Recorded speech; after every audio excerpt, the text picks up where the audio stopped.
Hey everyone, I'm Sarah. I'm just a regular 17-year-old, except for the fact that I've been dealing with a long-term illness that's really tough. It's been just me and my dad, Mark. Ever since my mom passed away when I was young, we've always been super close, and he's been my biggest support, especially with all the doctor visits and medication I need.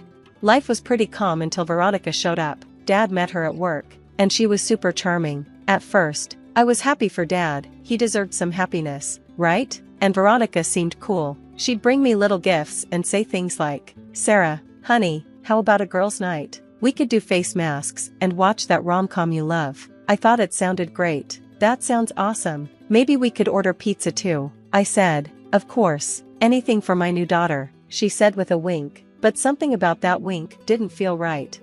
Things moved quickly. Before I knew it, Dad was proposing to Veronica, and she was showing off a ring that could probably be seen from space. "Sarah, what do you think about having Veronica as your stepmom?" Dad asked, looking so hopeful. I forced a smile and said, "If she makes you happy, Dad, then I'm happy."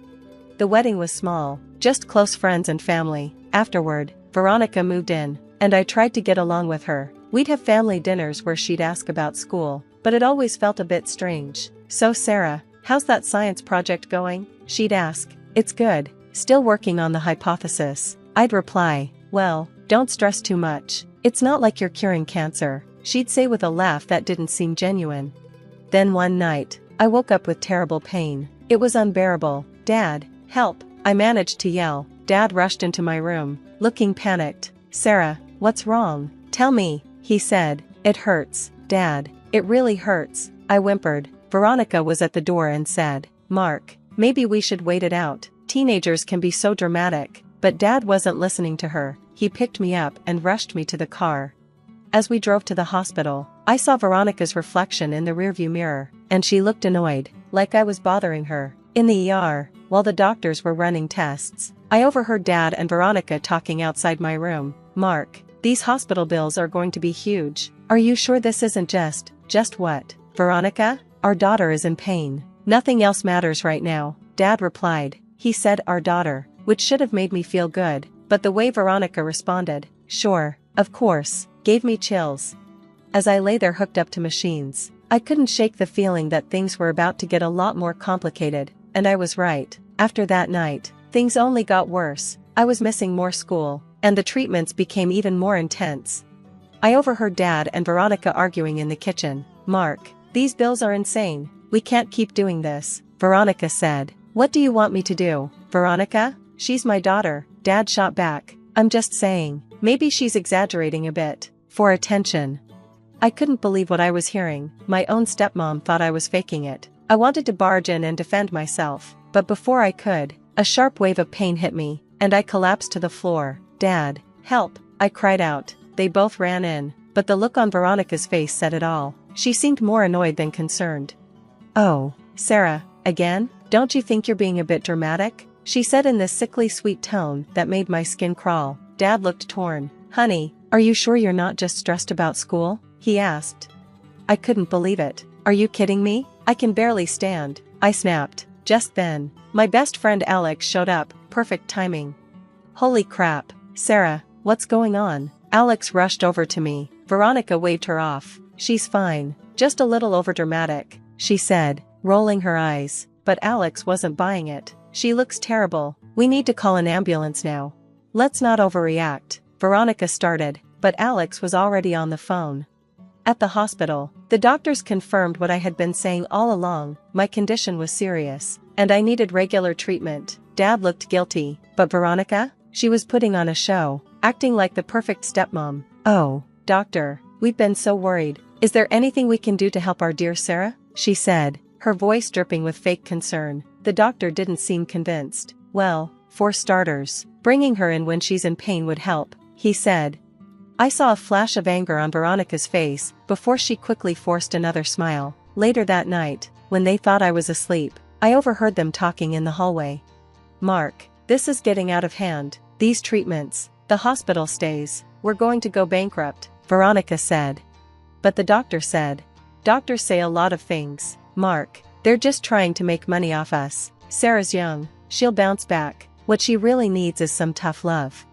I couldn't believe what I was hearing. Tough love? I was seriously ill, not acting out. I don't know, Veronica, what if? Trust me, Mark, I've dealt with kids before. Sometimes they need a push to get through things. If we stop the treatments, she'll have to face life head-on. She'll thank us later. There was a long pause, and my heart pounded so hard I thought they might hear it. Maybe you're right, we'll try it your way. It felt like a punch to the gut. My own dad, the one person I thought I could always rely on, was siding with Veronica. As they wheeled me out of the hospital the next day, I caught Veronica's eye. She gave me a smile that sent chills down my spine, like she was saying, I won, but you know what? Game on, Veronica. If she thought I was going down without a fight, she was wrong. I might be sick, but I wasn't stupid. There was no way I was going to let her win this twisted game. After Dad and Veronica stopped my treatments, things got really bad, really fast. I tried to tough it out, but it was rough. One morning, I could barely get out of bed. Sarah, get up, you'll be late for school. Veronica's shrill voice cut through the door. I don't feel good. I think I need to stay home, I said, weakly. She barged in, her eyes narrowed. Oh please, this act is getting old. Get dressed. I tried to explain, but she wasn't listening. As I stumbled down the stairs, Dad looked worried. Honey, are you okay? Maybe you should stay home. Veronica jumped in before I could respond. Mark, remember what we talked about, no more coddling. Dad's face hardened. Right, Sarah, toughen up, you can't miss any more school. I couldn't believe it. I felt like I was living in a nightmare. At school, I pulled Alex aside. Dude, I need help. They've stopped my meds, my treatments, everything. Alex's eyes widened. What the hell? That's messed up. We've got to do something. I'm scared. Alex, what if they put me in foster care?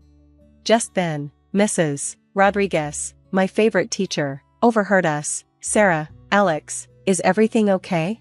Before I knew it, I was spilling everything in her classroom. Her face grew more horrified with every word. This is serious, Sarah, we need to get you help. But what can we do? It's my dad's word against mine, I said, feeling hopeless. Alex snapped her fingers. Evidence. We need proof. Mrs. Rodriguez nodded. Good thinking. Alex, Sarah, can you secretly record what's happening at home? A glimmer of hope sparked inside me. Yeah, I think I can. For the next few weeks, I became a secret agent in my own house. I recorded Veronica's cruel comments, Dad ignoring my pain. It was hard listening to it all again, but I knew it was necessary. One day, I overheard Veronica on the phone while I was pretending to nap on the couch. Yes, I've transferred another $5,000. No, don't worry, Mark has no idea. He thinks it's all going to Sarah's treatments. My eyes shot open. She was stealing from us. I quickly hit record on my phone, praying she wouldn't notice. Of course, I'll be careful. These idiots suspect nothing. I'll have the account drained in no time. I felt sick, and not just because of my illness. How could Dad not see through her? The next day at school, I told Alex and Mrs. Rodriguez everything. She's stealing money too. This is insane. Alex was furious. Mrs. Rodriguez looked serious. I've contacted your previous doctors. They're appalled by the situation and are willing to provide statements. I nodded, feeling a mix of relief and fear. Thanks, Mrs. R. I just hope it's enough. As we were planning our next move, a wave of dizziness hit me. The room started spinning. Sarah, you okay? Alex's voice sounded distant. I tried to respond, but my legs gave out. The last thing I heard was Mrs. Rodriguez yelling for someone to call 911. I woke up in the ER again. Dad was there, looking scared and confused. Veronica, as usual, was trying to charm the doctor. Oh, you know how teenagers are always so dramatic. I'm sure it's just stress from school, she said. The doctor wasn't having any of it. Mrs. Thompson, your stepdaughter's condition is extremely serious. Without proper treatment, she could. Now, let's not exaggerate. Mark and I know what's best for our Sarah. Veronica interrupted. I saw something change in Dad's face. It was like he was finally seeing Veronica for who she really was. But before he could say anything, I felt myself slipping away again. As I drifted in and out of consciousness, I heard Alex's voice. Don't worry, Sarah, we've got the evidence. We'll fix this. Just hang on. I wanted to tell them everything, the stolen money, the lies, but the darkness pulled me under. My last thought was, Please let this plan work. I can't take much more of this. When I woke up again, I felt like I'd been hit by a truck. Dad was by my side, looking like he had aged 10 years overnight. There was no sign of Veronica. Guess she finally flew off on her broomstick. Sarah, baby, I'm so sorry. I should have listened to you, Dad said, his voice thick with regret. Before I could respond, the doctor stormed in, furious. Mr. Thompson, your daughter's condition is critical. The lack of treatment is borderline criminal neglect. I'm obligated to report this to the authorities. Dad looked like he was about to faint. I didn't know, my wife said. That's when Alex and Mrs. Rodriguez burst in like they were leading a rescue mission. We've got proof, Alex shouted, waving her phone. Mrs. Rodriguez, always the calm one, stepped forward. Mr. Thompson, Sarah's been documenting everything, the neglect, the verbal abuse, and the financial fraud. Dad's eyes nearly popped out of his head. Financial fraud? What are you talking about? Alex played the recordings on her phone. Veronica's voice filled the room, bragging about stealing money from the family accounts. Dad's face went from shocked to devastated. I can't believe this. Sarah, I'm so sorry. I've been such a fool. Just then, a nurse rushed in. There's been an accident. A woman named Veronica Thompson. My heart skipped a beat as Dad jumped up. What happened? She was in a high-speed collision, apparently trying to leave town with a large sum of cash. She's alive, but she's paralyzed from the neck down. The room went dead silent. I couldn't help but think, karma's a real thing, isn't it? Dad looked pale, like he might be sick. I need to go see her. Dad, after everything she did? I asked. He shook his head. No, I need to tell her it's over and that she's going to pay for what she did to you. As he left, Alex squeezed my hand. We did it. Sarah, you're safe now. The next few weeks were a whirlwind. My treatment started again, and slowly, I began to feel like myself. Dad filed for divorce faster than you could say, gold digger, and the police were all over Veronica. A year later, I was packing for college, something I never thought I'd live to see. Dad knocked on my door. Need any help, kiddo? Nah, I got it, thanks, though, I said. Things were still a bit awkward between us, but we were working on it, and for the first time in a long time, I felt hopeful about the future. Sarah, I know I've said it a million times, but I'm sorry, I should have believed you, Dad said, his voice heavy with regret.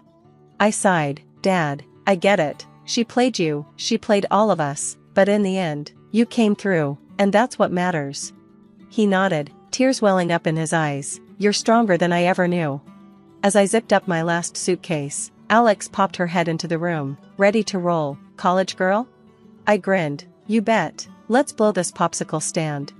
As we loaded up the car, I couldn't help but feel grateful. Strange, right? But this whole mess showed me who my real friends were and just how strong I could be. You okay? Alex asked, noticing my quiet moment.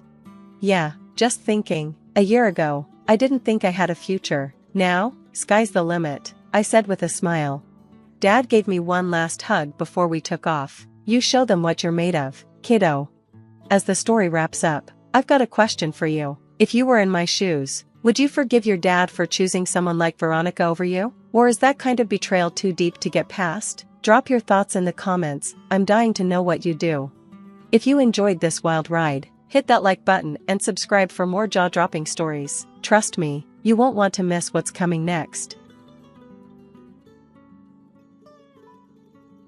Day, when I went outside to hang the laundry, I noticed the sky filled with clouds common in autumn, showing the season's full arrival.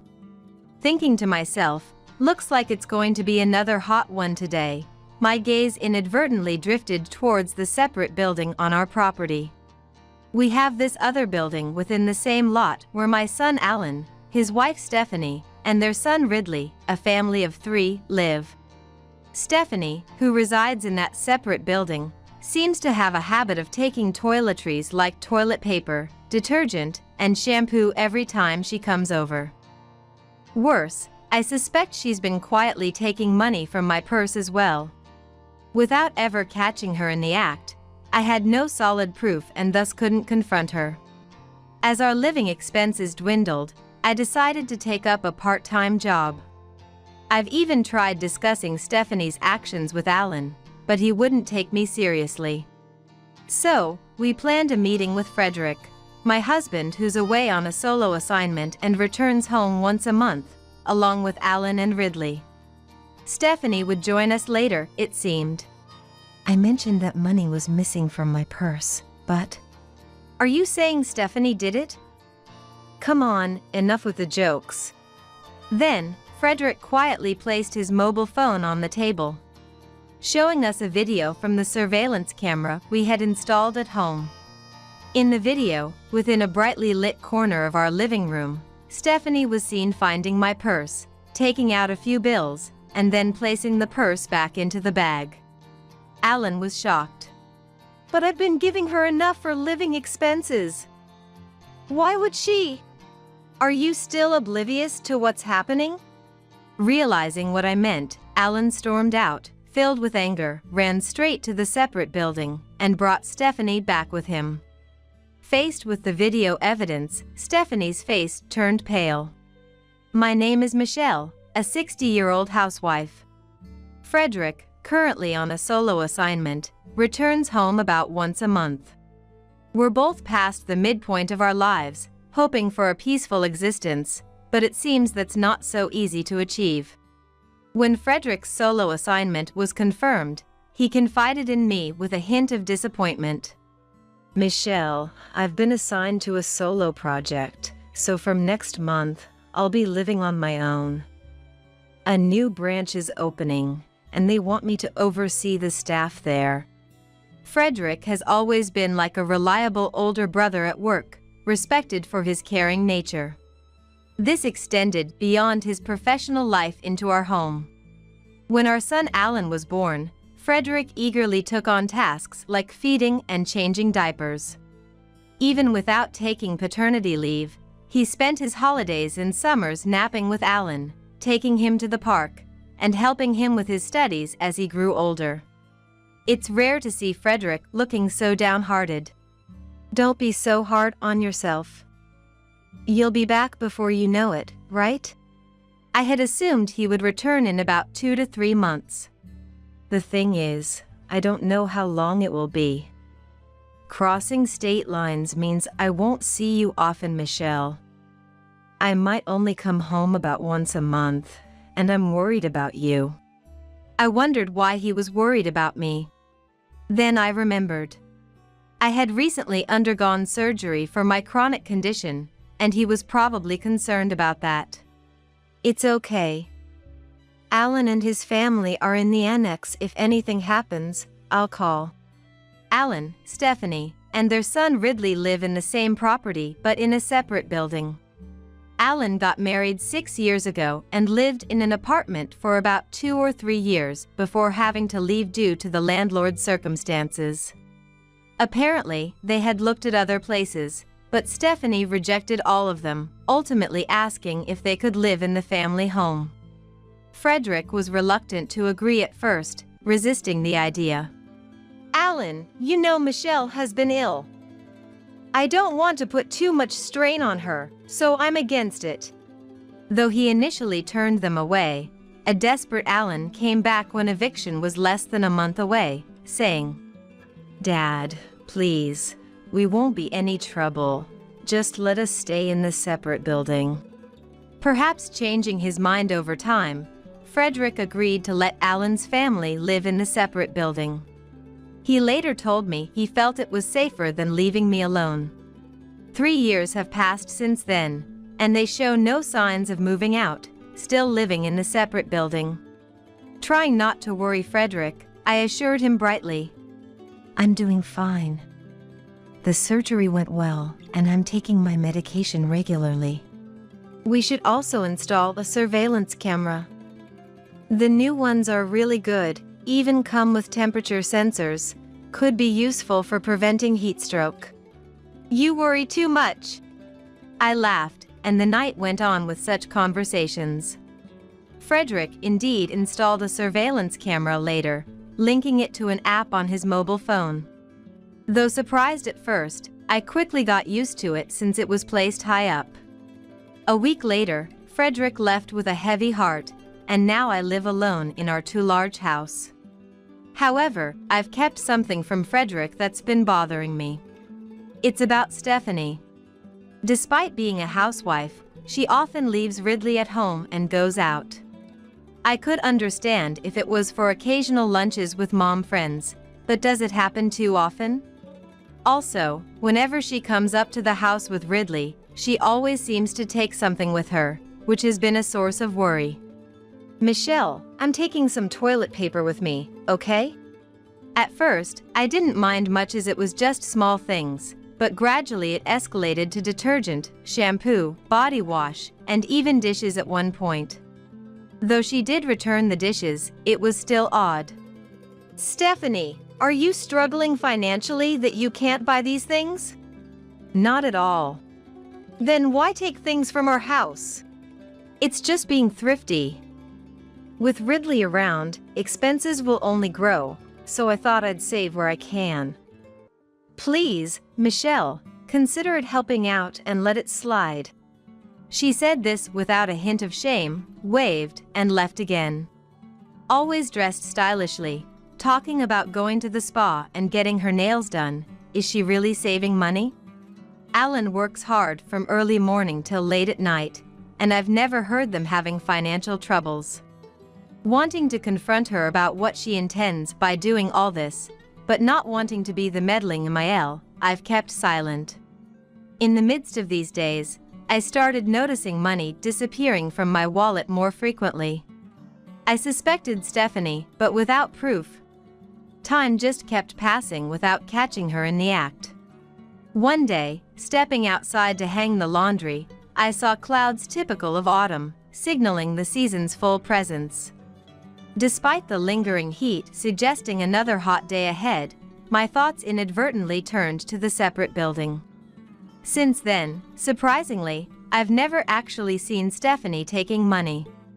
Though I've started to doubt it was her, whispers from the neighbors have begun to reach me, sharing not so flattering rumors about Stephanie's flamboyant appearances around town and sightings with younger men.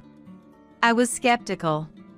Sure, she dresses fashionably, but I've only ever seen her in outfits you'd find in fashion magazines, and she doesn't strike me as someone who would have an affair. Even when she's in the annex, sometimes in pajamas, I just couldn't picture Stephanie gallivanting around. However, the fact that someone actually saw her made me think that there might be aspects of Stephanie I wasn't aware of. Despite my observations, money continued to disappear from my wallet. With living expenses becoming tight, I decided to take a part-time job until I could gather evidence. I told Frederick it was for a change of scenery, but he was so worried that I had to promise to only work as much as I could handle. Luckily, I saw a nearby supermarket was hiring part-time cashiers, so I contacted them and went for an interview. I had consulted with Alan about it, but on the day before I was set to start, I told him, "Alan, I'm starting a part-time job next week." "Why?" "You've just been discharged from the hospital, and you're still recovering, right?" "It's just for 3 days a week. I'll be fine." More importantly, it's about Stephanie.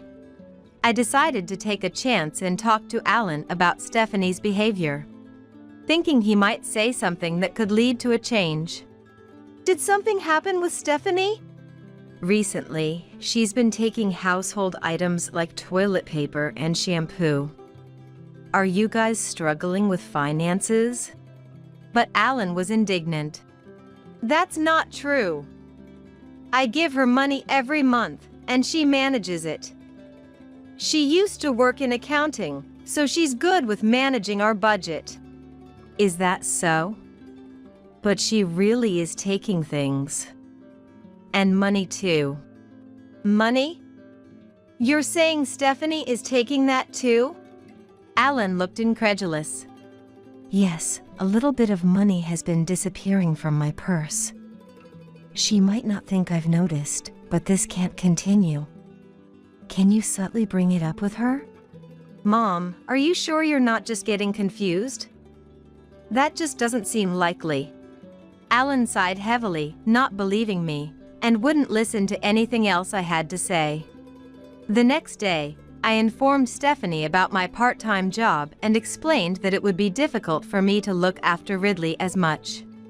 This happened just as Stephanie came over, wanting to leave Ridley with me. She looked annoyed and complained. "Then who's going to take care of Ridley?" "Stephanie, I'm going to be clear. Please take care of your own child. Why do you always leave Ridley with me and go somewhere? Where are you going?" When I stood firm, Stephanie clicked her tongue and glared at me. "Fine. I won't ask you anymore." She didn't answer my question and took Ridley back to the annex. I was left sweating from the tension, but from that day on, Ridley came over by himself. "Granny, let's play." I sighed and let Ridley in, taking care of him. Stephanie went out again today. And let Ridley in, taking care of him. I hoped that starting my part-time job might lead her to reconsider her actions. With that faint hope, I spent the week. Then came the first day of my part-time job, working from 10 a.m. to 3 p.m. Having been a housewife for a long time, I was nervous about returning to work after such a break. Even though it was just a cashier job, there was a lot to learn and do. I found myself gripping a notepad and pen, being taught by a young girl, an employee there. She was in her 20s, much more put together than me, and efficiently explained things like the loyalty card system and how to operate the self-checkout machines. I felt overwhelmed. Her name tag was accompanied by a golden badge that read Customer Service Master, and her demonstration of handling the cash register was impressive. I have to remember all this. I reminded myself as I headed home. Searching for my house keys, I noticed Ridley standing in front of my house, which made me approach him curiously. Without realizing my prior thoughts had vanished, I called out, "Ridley? What are you doing here?" Hearing his name, Ridley looked up. Tears streaming down his face and his nose running as he stood frozen. Surprised, I quickly pulled out a tissue from my bag to wipe away his tears and runny nose. What happened? Did something sad occur? Ridley had apparently been waiting here all day for me to come out of the house. When I didn't show up, he asked his mom, Stephanie, who told him I had gone to work and wouldn't be home, leaving him shocked and crying. "Why, Granny, are you gone? Because of my job? We can't play together anymore?" he said, sniffling. "Job? What job, Ridley?" I asked. He said, handing me a piece of paper. "This." Unfolding the small, folded paper, I saw in Stephanie's handwriting, Ridley's job, transfer money from Granny's purse to Mommy's purse once a day. All written in lowercase for him to understand easily. "What?" I alternated between looking at the note and Ridley, asking in a shaky voice. "Ridley, did Mommy tell you to do this?" Then he replied casually. "Yeah." He replied casually. "Mommy said it's my job. She gave me this paper and told me to do it properly." My face felt stiff with shock as I took Ridley inside and gave him some juice. He drank it happily, but I was deeply disturbed. I couldn't believe Stephanie would involve such a young child in stealing money. Was this really happening? I had no concrete proof. When could this have possibly happened? I watch Ridley all the time. There's hardly a moment when a 5-year-old is out of sight. Especially when we're together all day. How did he manage to take money from my purse? Then, something clicked in my mind. That night, I contacted Frederick and explained the situation. I understand. Not that we're doubting Ridley, but let's go back through the surveillance camera footage to check," Frederick said, listening to me without judgment and agreeing to my request. 3 days passed, and then I received a call from Frederick. "Michelle? I've found something serious." "What?" I felt a tightening in my chest. As it turned out, Ridley was indeed the culprit, but more shocking was the footage of Stephanie teaching Ridley how to take money from the purse. Though we hadn't informed her about the surveillance camera, the idea of stealing money in broad daylight, without any attempt at concealment, was outrageous. I was planning to come back this weekend anyway. This is wrong. We need to talk to Alan and Stephanie. Yes, we do. My heart grew heavier, but now that this had come to light, we had to address it properly. The days leading up to the weekend were gloomy, but working part-time helped me forget about it temporarily, which was a small consolation. When the weekend came, a typhoon was expected to hit directly, but it veered west, sparing our area and resulting in clear skies. However, despite the sunny weather, there was a storm brewing inside our house. Frederick caught an earlier train than usual to come home for the discussion. Looking a bit tired but also visibly angry, indicating a stormy day ahead. Immediately upon arriving, he went to the annex to summon Alan and Stephanie urgently to our house. However, only Alan and Ridley came. Sitting across the living room table from us, Frederick and I faced Alan and Ridley. Alan, where's Stephanie? I told you to ask her to come as well. She said she'd come later. Alan responded vaguely, under the heavy atmosphere. It was as if the ice in the glass beside him laughed at his uncertain answer, clinking loudly. I wanted to talk to Stephanie, actually, to Stephanie most of all. But fine. Alan, it seems Stephanie has been taking things from the house quite often. Alan seemed to recall something. I heard about that from Mom before. But it's not like it happens that often, right? And Stephanie said she got those things from Mom. But what she took wasn't given out of goodwill. She insisted on taking them, saying we should save for Ridley's future expenses. That's not the same as offering assistance. What? Stephanie doing something like that. And about the money being taken from my purse. You're saying Stephanie did that? Stop joking around. Then, Frederick placed his mobile phone on the table, quietly showing the evidence. It's no joke. There's footage of Stephanie instructing Ridley to steal money, and of Ridley taking money from Michelle's purse every day. Alan was stunned by the footage. In the video, Stephanie was seen rummaging through a bag in a brightly lit corner of the living room, taking a few bills from the purse, and instructing Ridley on how to do it, showing him the money before putting the purse back. The fragmented conversation suggested she was telling Ridley to take this amount from Granny's purse. Ridley nodded vigorously, understood, and was then embraced tightly by his mother. Alan was speechless, just staring at the screen of Frederick's mobile phone. This is from the surveillance camera I installed because I was worried about Michelle's health. I never imagined it would reveal something like this.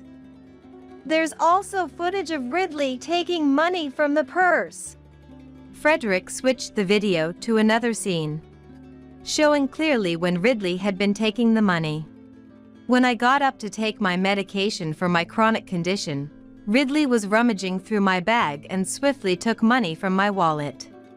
The medication time was fixed, so even young Ridley could easily catch the timing. I trusted you. It's the lowest of the low to involve an innocent child in your crimes. Shame on you. Frederick, normally not one to anger easily, spoke with a voice filled with fury. Alan shivered, and Ridley was frightened by his tone. But why? I give enough for living expenses, so why? Why did you do this, Ridley?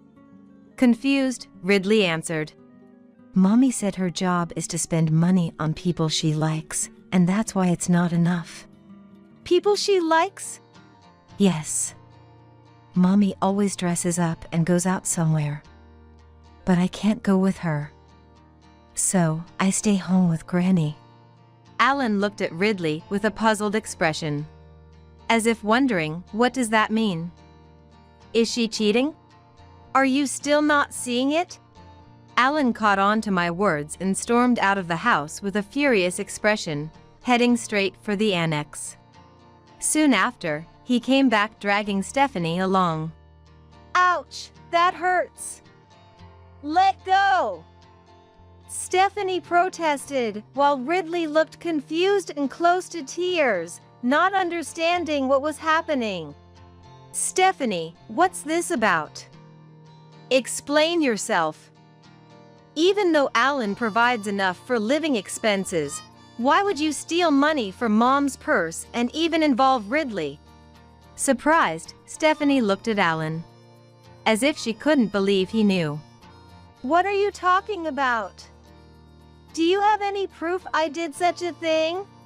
She said, assuming there was no evidence, but Alan showed her the video on Frederick's mobile phone. This is the proof. You had Ridley do it, too. Where have you been going during the day, meeting some man? Stephanie turned pale upon seeing the video. She eventually admitted, not to an affair, but to obsessively following a fandom. I'm sorry. It was supposed to be just for fun. Being alone with Ridley all day was suffocating, and living so close to Michelle was stressful. I just wanted a change of pace, just once. However, that just once turned into a frequent escape, and she became deeply involved. I wanted to have fun too. I needed money for that. I wanted money to support the idol I'm a fan of. I couldn't work because of Ridley, and the allowance from Alan was never enough. But stealing money from Mom's purse, that's just like being a thief. I'm sorry. I won't go anymore. I'll stop going to the fandom. I'll return the stolen money. I'll change, please forgive me. Stephanie begged Alan through tears, but he was too filled with anger to listen. No. Absolutely not. I want a divorce. How could you? She clung to him, crying until the end, but Alan remained firm and later presented her with divorce papers.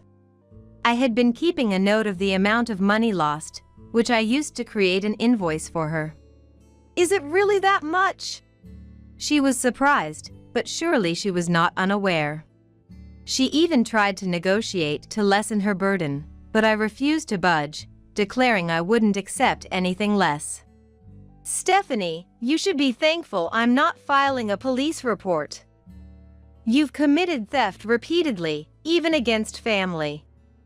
You'd be arrested immediately. With those words, she fell silent and left, biting her lower lip. Additionally, Alan demanded compensation from Stephanie during the divorce proceedings. A colleague who had recently gone through a divorce recommended a good lawyer. Thus, Stephanie ended up owing not just a repayment to me, but also compensation to Alan. Surprisingly, even amidst such turmoil, she couldn't quit her fandom activities and was rumored to be tens of thousands in debt. It's unclear what drove her to this point, but financial difficulties seemed inevitable. As for me, without the need for part-time work, I quit the supermarket job and now spend my days relaxing at home. No one lives in the annex anymore. Instead, Alan and Ridley have moved into the main house's second floor. Alan won custody of Ridley. Life didn't change much, with me watching Ridley while Alan worked during the day, but at least I no longer worried about theft. Ridley is nearing the age for preschool next year. I wonder if Alan has already taken care of the enrollment. I'll have to ask to be sure. I mused to myself while making pancakes for lunch. Then, Frederick came home. Today marked the end of his work assignment away from home. It had been weeks since I last saw Frederick, but he entered the living room with a bright and happy expression. I'm home. Welcome back. Lunch is just about to be ready. Gramps, welcome back. Life for the four of us, Frederick, Alan, Ridley, and me, was beginning. This peaceful existence felt truly blissful. Despite the lingering summer heat, autumn was approaching. Maybe we should go to the mountains to see the autumn leaves during the next holiday, and Frederick suggested. Always eager to play with the kids, I couldn't help but smile at his enthusiasm, and I started to make another pancake for him. I'm Elsie, a 26-year-old newlywed. My husband, Harrison, is 30. He has a solid job at a well-known company. We met when I was working at a department store, and Harrison, a client of the store, took an interest in me. We live close to my in-laws and have frequent interactions with them. I'd say we get along pretty well. Sure, there's some friction with my mother-in-law, Mira, but we manage. My father-in-law, Elliot, is a quiet guy. He's into saving and investing, and he's always reading the financial news. I grew up near the mountains, spending my childhood running around my grandpa's property. I thought I became pretty average after moving to the city for college. Yet my love for the outdoors persists. Nowadays, I prefer spending time in nature over wandering around town. These days, I've mellowed out as Harrison's wife. Sometimes I miss the mountains back home, so I watch camping videos on YouTube to soothe my soul. One day, I got a call from home. It had been a while, so Harrison and I decided it was a good time to visit. My hometown is in a remote area, so we had to drive for about 4 hours. Surrounded by mountains on both sides, it's a place that's inconvenient in many ways. Frankly, it's the countryside. My grandpa owns both fields and mountains. My dad mainly manages the fields, while my grandpa takes care of the rest. As a kid, I adored my grandpa and always looked forward to going to the mountains with him. But recently, he's aged and stopped going. When we arrived, my grandpa greeted us. Wow, Elsie. Hey, Grandpa. Long time no see. How have you been? I'm still kicking. Won't kick the bucket until I see your kids. Good to see you again, sir. Harrison finally chimed in after not getting a word in. Ah, Harrison, how have you been? My grandpa greeted him with his rugged, wrinkled face and held my hand in his strong grip. It felt really warm. Then, after a heartfelt dinner, my dad began to talk as we sipped some drinks. The reason I called you all here is to talk about Grandpa's inheritance. Inheritance? Isn't Grandpa still well? All I asked, my grandfather, who was sipping his wine, responded. Well, I'm turning 80 this year. You never know what might happen. I want to share my thoughts before I start losing my mind. Don't talk like that. You're still lively. I think so too. My dad chuckled, pulling out a piece of paper. But the old man is pretty stubborn. Once he gets an idea, it's hard to change his mind. It's not really an inheritance. It's more like a gift while he's still alive. Anyway, my brother and I will continue to manage the farm as we always have. Pointing out a part of the document, my dad continued. Grandpa wants to leave you that mountain. What? Really, Grandpa? Harrison leaned in as he spoke. Why are you chiming in? I asked. Sorry, it just caught my interest.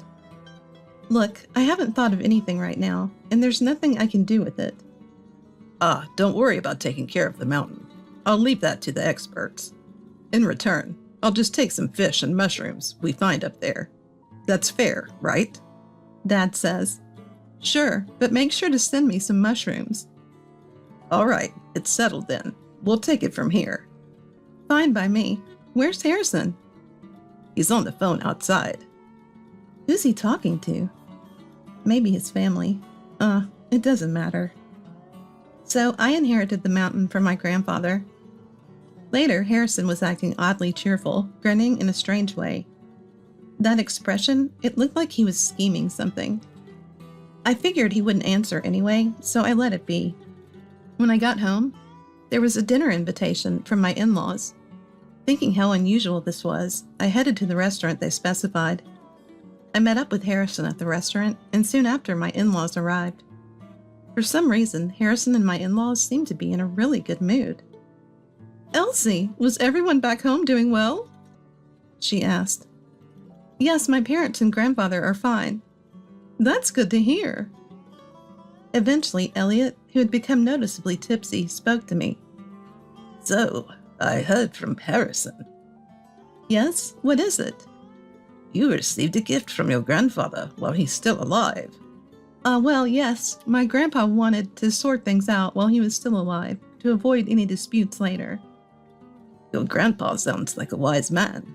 I heard you inherited some land. Is it big?" "It's not particularly grand, but it has a beautiful stream. You can find trout and char there." "Nice. So, what are you planning to do with it?" "Honestly, I hadn't thought of anything yet." "What a waste. You could make some good money off it, you know?" Elliot said with a sleazy grin. The attitude ticked me off a bit. That land is a place filled with memories of my grandfather and me. I don't want to use it just to make money. "Oh, don't worry. We're not thinking about that. But you do realize that since you inherited it, it's also mine, right?" Harrison said something unexpected. "What do you mean?" "Well, the land belongs to both of us. Since we're married, it's joint property." "Don't make decisions without asking me." "But we're a couple, aren't we? We live off the money I earn, so it's the same thing." "That's right. What belongs to the wife also belongs to the husband." "Exactly. You're my wife, so we've both inherited this land. You get it, right?" The in-laws tried to gang up on me again, this time with everyone involved. After dinner, my in-laws even followed us home, and we all had a casual drink. My in-laws and Harrison seemed to be having an even better time. I called it a night pretty early, but it seemed like my in-laws and Harrison stayed up chatting late into the night.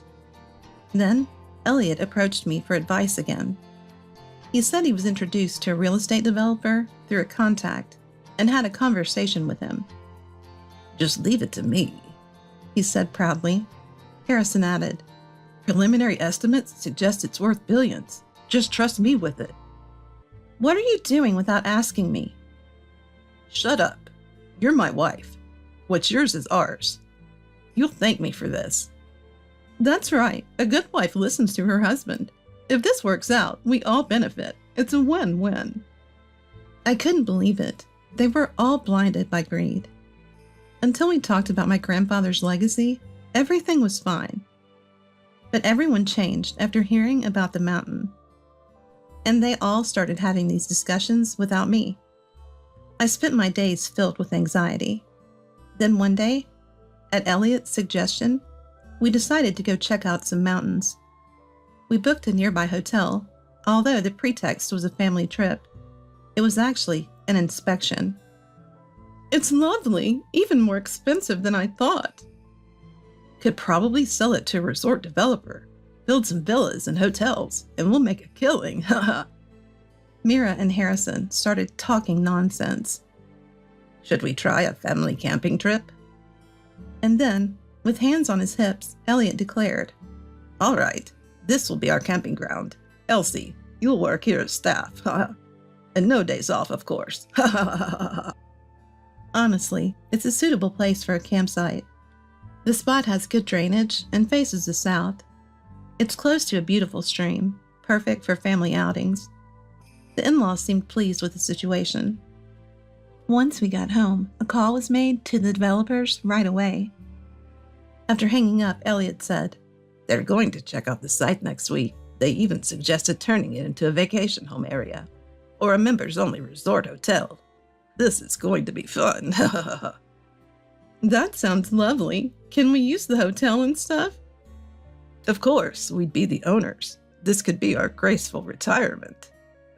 "In that case, I might manage the hotel. Elsie could manage the campground." "Campground manager?" "Yeah, she's family. She can work for free and no days off." "You can't be serious." "What are you talking about? Our family is doing all this for you. It's only natural you work too. And you'd be working in the mountains, which you love." Harrison laughed at his own comment. I couldn't help but join in on the in-laws' conversation. Just then, I received a message from an old college senior. Hey, long time no see. How are you? Vernon. Vernon is a mountain climbing enthusiast who spent 2 years studying abroad as a member of a mountaineering club. Now he's taken that experience and landed a job at an outdoor gear manufacturing company. He's still climbing mountains. You don't seem too happy. What's going on? I explained the situation. I see. Your husband's family seems to be blinded by money. Yeah, it feels like they're all about making money off my mountain. I'm even thinking about divorce at this point. Leave it to us. Let's hold a strategy meeting. You free? Nobody pays attention to me, so I'm free to go out alone. All right, I'll get in touch with the others. Cheer up, okay? Talking to Vernon lifted my spirits a bit. Though I don't know what he's planning, he'll probably help me out.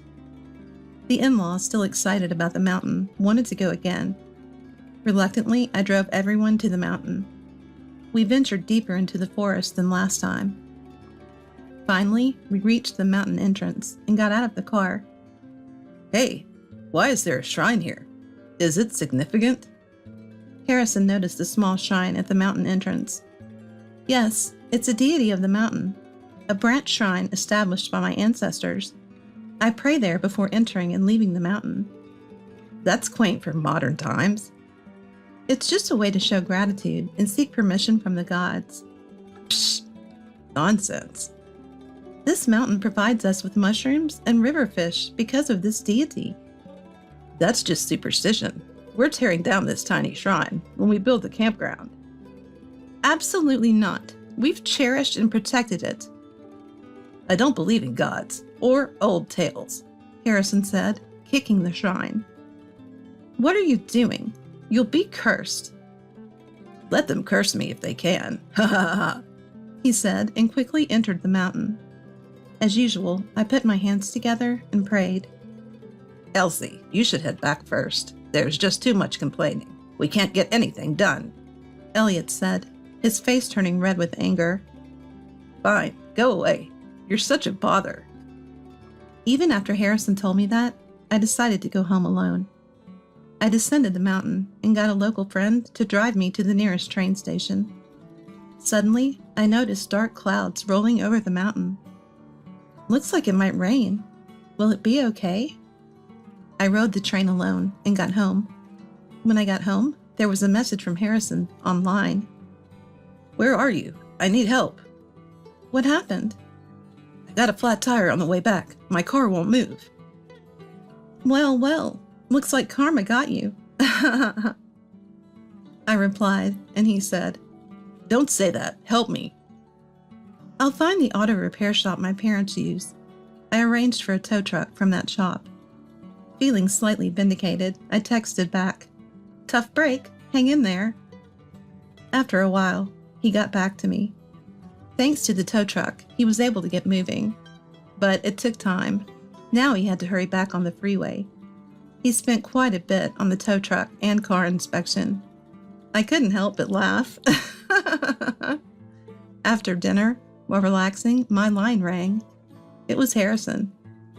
He got caught speeding on the freeway by an unmarked police car and was fined $180 for going 28 miles per hour over the speed limit. See, karma strikes again. That's what you get for disrespecting the mountain gods. I burst out laughing. For a while, my in-laws acted like adults, but soon they started excluding me from their conversations. Seems like they're still plotting to make a fortune off that mountain. Elliot was discussing resort development and campground operations around that mountain with a realtor. However, quite a bit of upfront investment is needed to develop the uneven forest land. It's all about starting, borrowing a little money. It's no big deal. Elliot seemed a bit shaky, as if he'd completely forgotten about the initial costs. My in-laws started scrambling to secure funds. It seems they are even talking to sketchy loan sharks. Will they be okay? I thought of showing the charm of the mountain to my in-laws to make them reconsider the resort development. Elliot, that mountain offers various pleasures. It's mushroom season now. Want to go again? Elliot pondered. To give him a nudge, I continued. How about it? The flickering bonfire in the night, the refreshing morning air, the aroma of coffee wafting around. It's a perfect setting for you, Elliot. You think so? I'm quite particular about coffee, you know, very picky about its taste.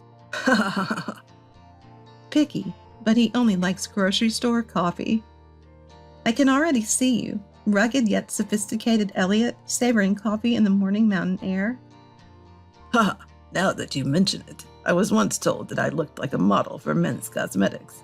Maybe I should grow a beard. Mandem. Elliot stroked his chin as he said that.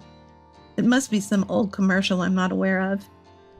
Okay then, I'll look forward to a favorable answer. Leave it to me.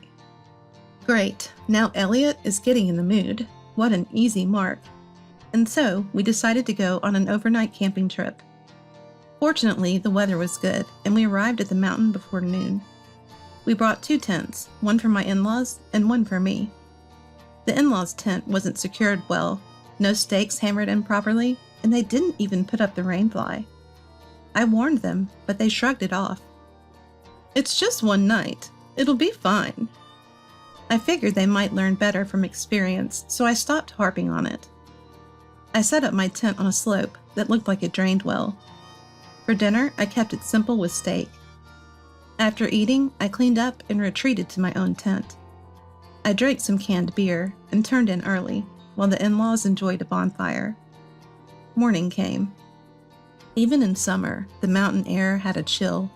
I started to prep some coffee, soaking in the fresh mountain morning. I could still hear snores coming from my in-laws' tent.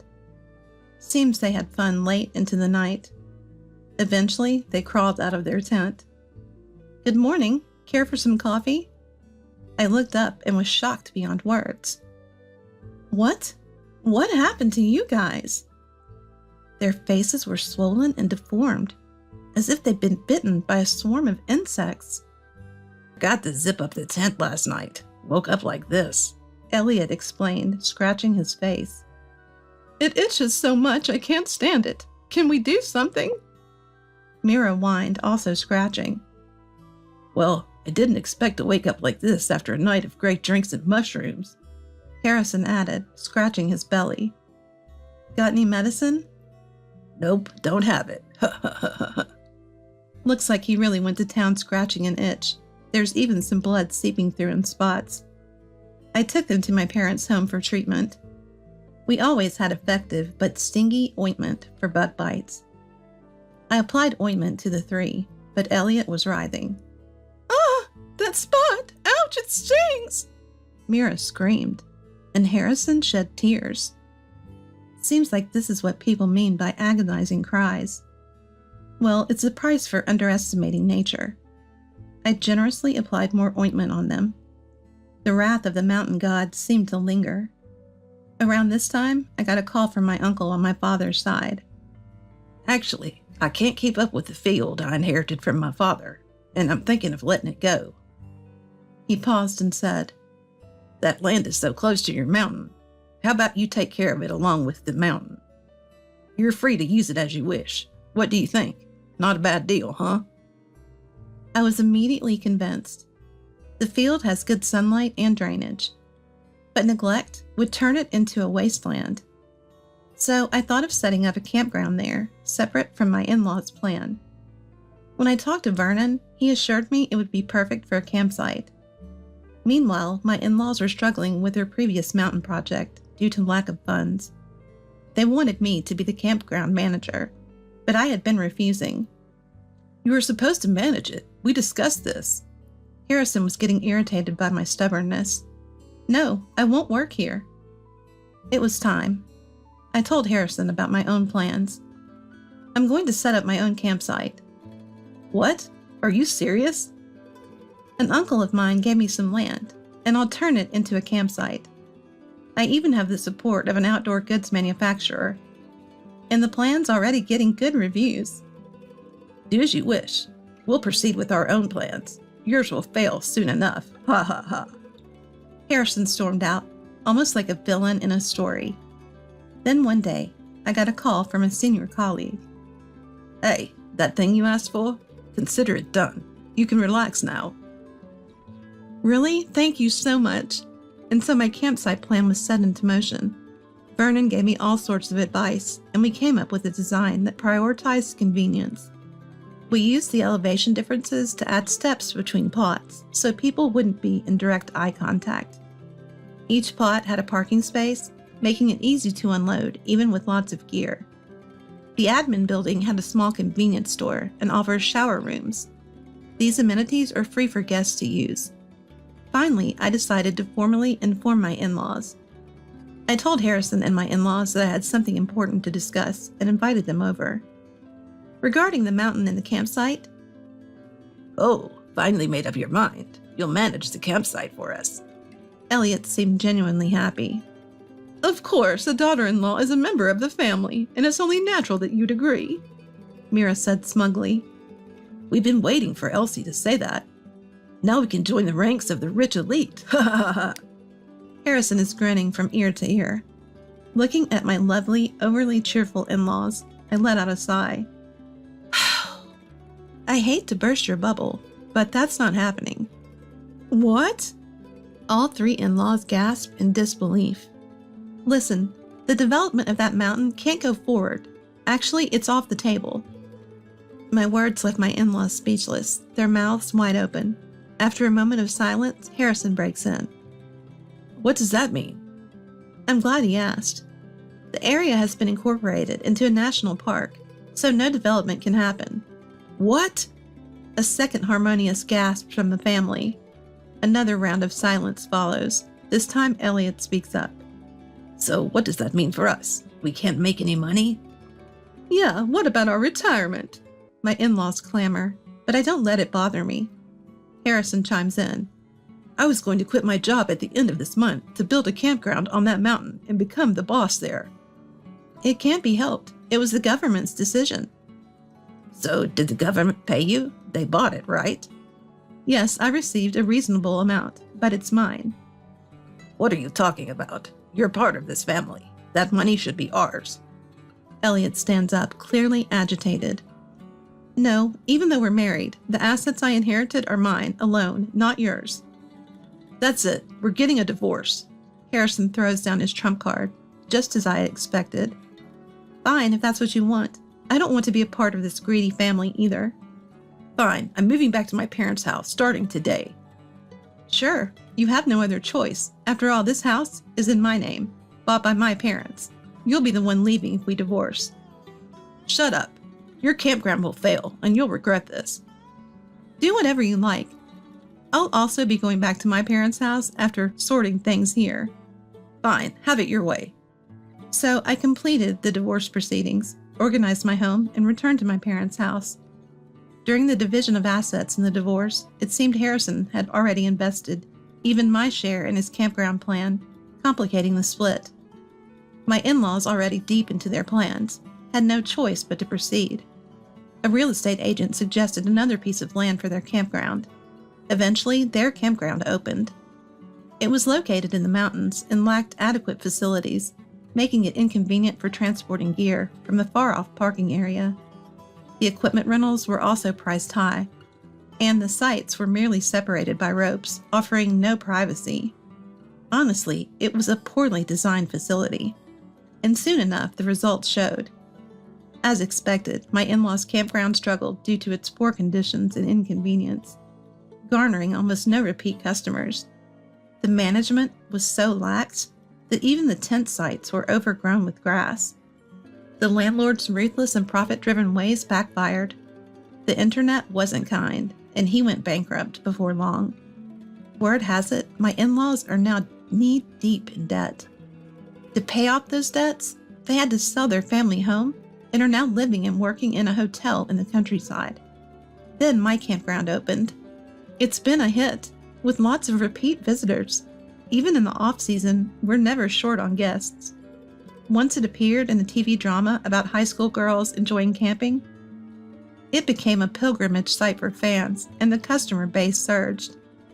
These days, I'm keeping busy as the campground manager. Lately, there are a lot of families, but solo camping is on the rise too. I never really noticed, but apparently this place is known for its clear, starry skies. Nestled in my favorite hammock, sipping on my go-to hot whiskey, I often catch sight of a shooting star against the night sky. Hey there, still as unglamorous as ever, huh? Here, brought you some gifts. Smoked mushrooms and trout my buddy sent over. They're good.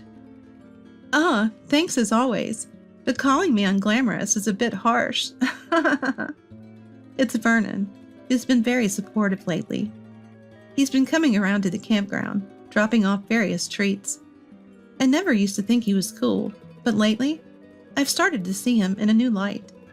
Since he seems to have taken a liking to me too, maybe I'll invite him camping next time. As I ponder that, a shooting star crosses the sky. I instinctively put my hands together in a quick prayer. What I wished for is, of course, a secret. But somehow, it feels like a big dream is about to come true. You think you're so great just for doing household chores. I'm not going to take care of you anymore. My eldest son's wife said this and laughed at me mockingly. Since the beginning of their marriage, my eldest son's wife, who started living with us, has been dumping all the household chores on me. She claims that since they work, they shouldn't have to do any chores. I, a housewife, am treated like a maid. If you have a problem with it, just leave. Unable to contain my anger and speechless, even my eldest son began hurling terrible words at me. But with these words, I made up my mind. Now, my counterattack begins. My name is Harper, a 73-year-old housewife. My husband passed away 5 years ago, and I currently live with my eldest son and his wife. I have 2 sons, but the younger one got a job in a regional company and settled there after marrying. Now I only see him during long vacations. My eldest son and his wife started living in my house since the beginning of their marriage. We had talked about letting them have some alone time as newlyweds. It seems living together was my eldest son's wish. I think he was concerned about us getting older, but he has always been a bit cunning. He probably chose to live here to control the inheritance after we pass away. I worry that they won't amicably divide the inheritance among themselves. His wife, whom he chose, was quite a character too. Unbeknownst to us, he had been going to a matchmaking agency. His brother got married first. For my proud eldest son, it must have been humiliating. He probably registered at the matchmaking agency to find a better-looking wife with good conditions. That's where he met his current wife, Mia. I vividly remember the first time she came to greet us. After introducing herself, Mia began bragging about her educational background. Maybe that's all she's confident about, but my husband and I were so surprised we don't remember much after that. Anyway, my first impression of my eldest son's wife was just the type of wife he would choose. Neither good nor bad, just that. Initially, she said she'd quit her job after marriage, but she's still working now. In her words, one housewife under one roof is enough. So I ended up taking on all the household chores. For me, who was enjoying a leisurely life with my husband after our kids became independent, the start of living together marked the beginning of hard days. Even though they both work, I thought they would at least take care of their own needs. But it seems I was too naive, as they do nothing. I do all the cooking, laundry, and cleaning by myself. It's like having 2 children return home. Mia, can you help out with the chores a bit on your days off? I once asked her this when she was relaxing in front of the TV on her day off. She glared at me with utter disdain. I think this was within the first year of their marriage. I never imagined being glared at by my eldest son's wife. I was so surprised that I lost my words for a moment. I work every day. Let me relax on my days off. She said it irritably, as if she's the one supporting the family with her income. I was so dumbfounded that I had no words to respond. When I discussed this with my eldest son, Well, they're working, so it can't be helped. I was scolded in return and felt terrible. It was tough when my eldest son's wife got pregnant. The pregnancy was going smoothly without any issues. Yet she did even less than before. I thought she would go back to her parents' home for the birth, but my eldest son's wife didn't want to leave. I hoped she would go back, even briefly, so I could have some rest. Have you thought about going back to your parents' home to give birth?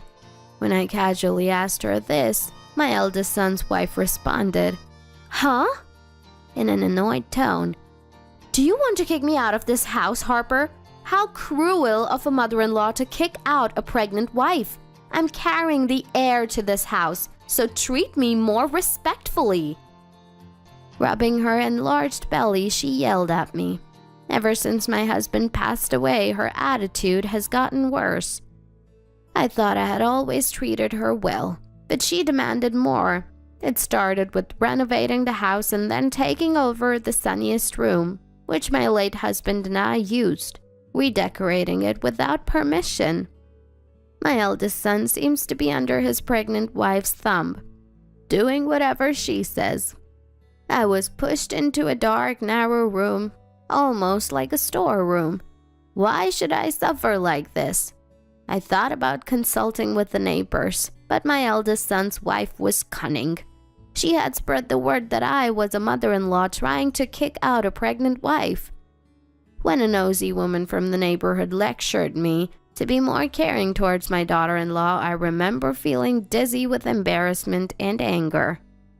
So, I continued living almost like a maid in my own house. Currently, my eldest son's couple has 2 children.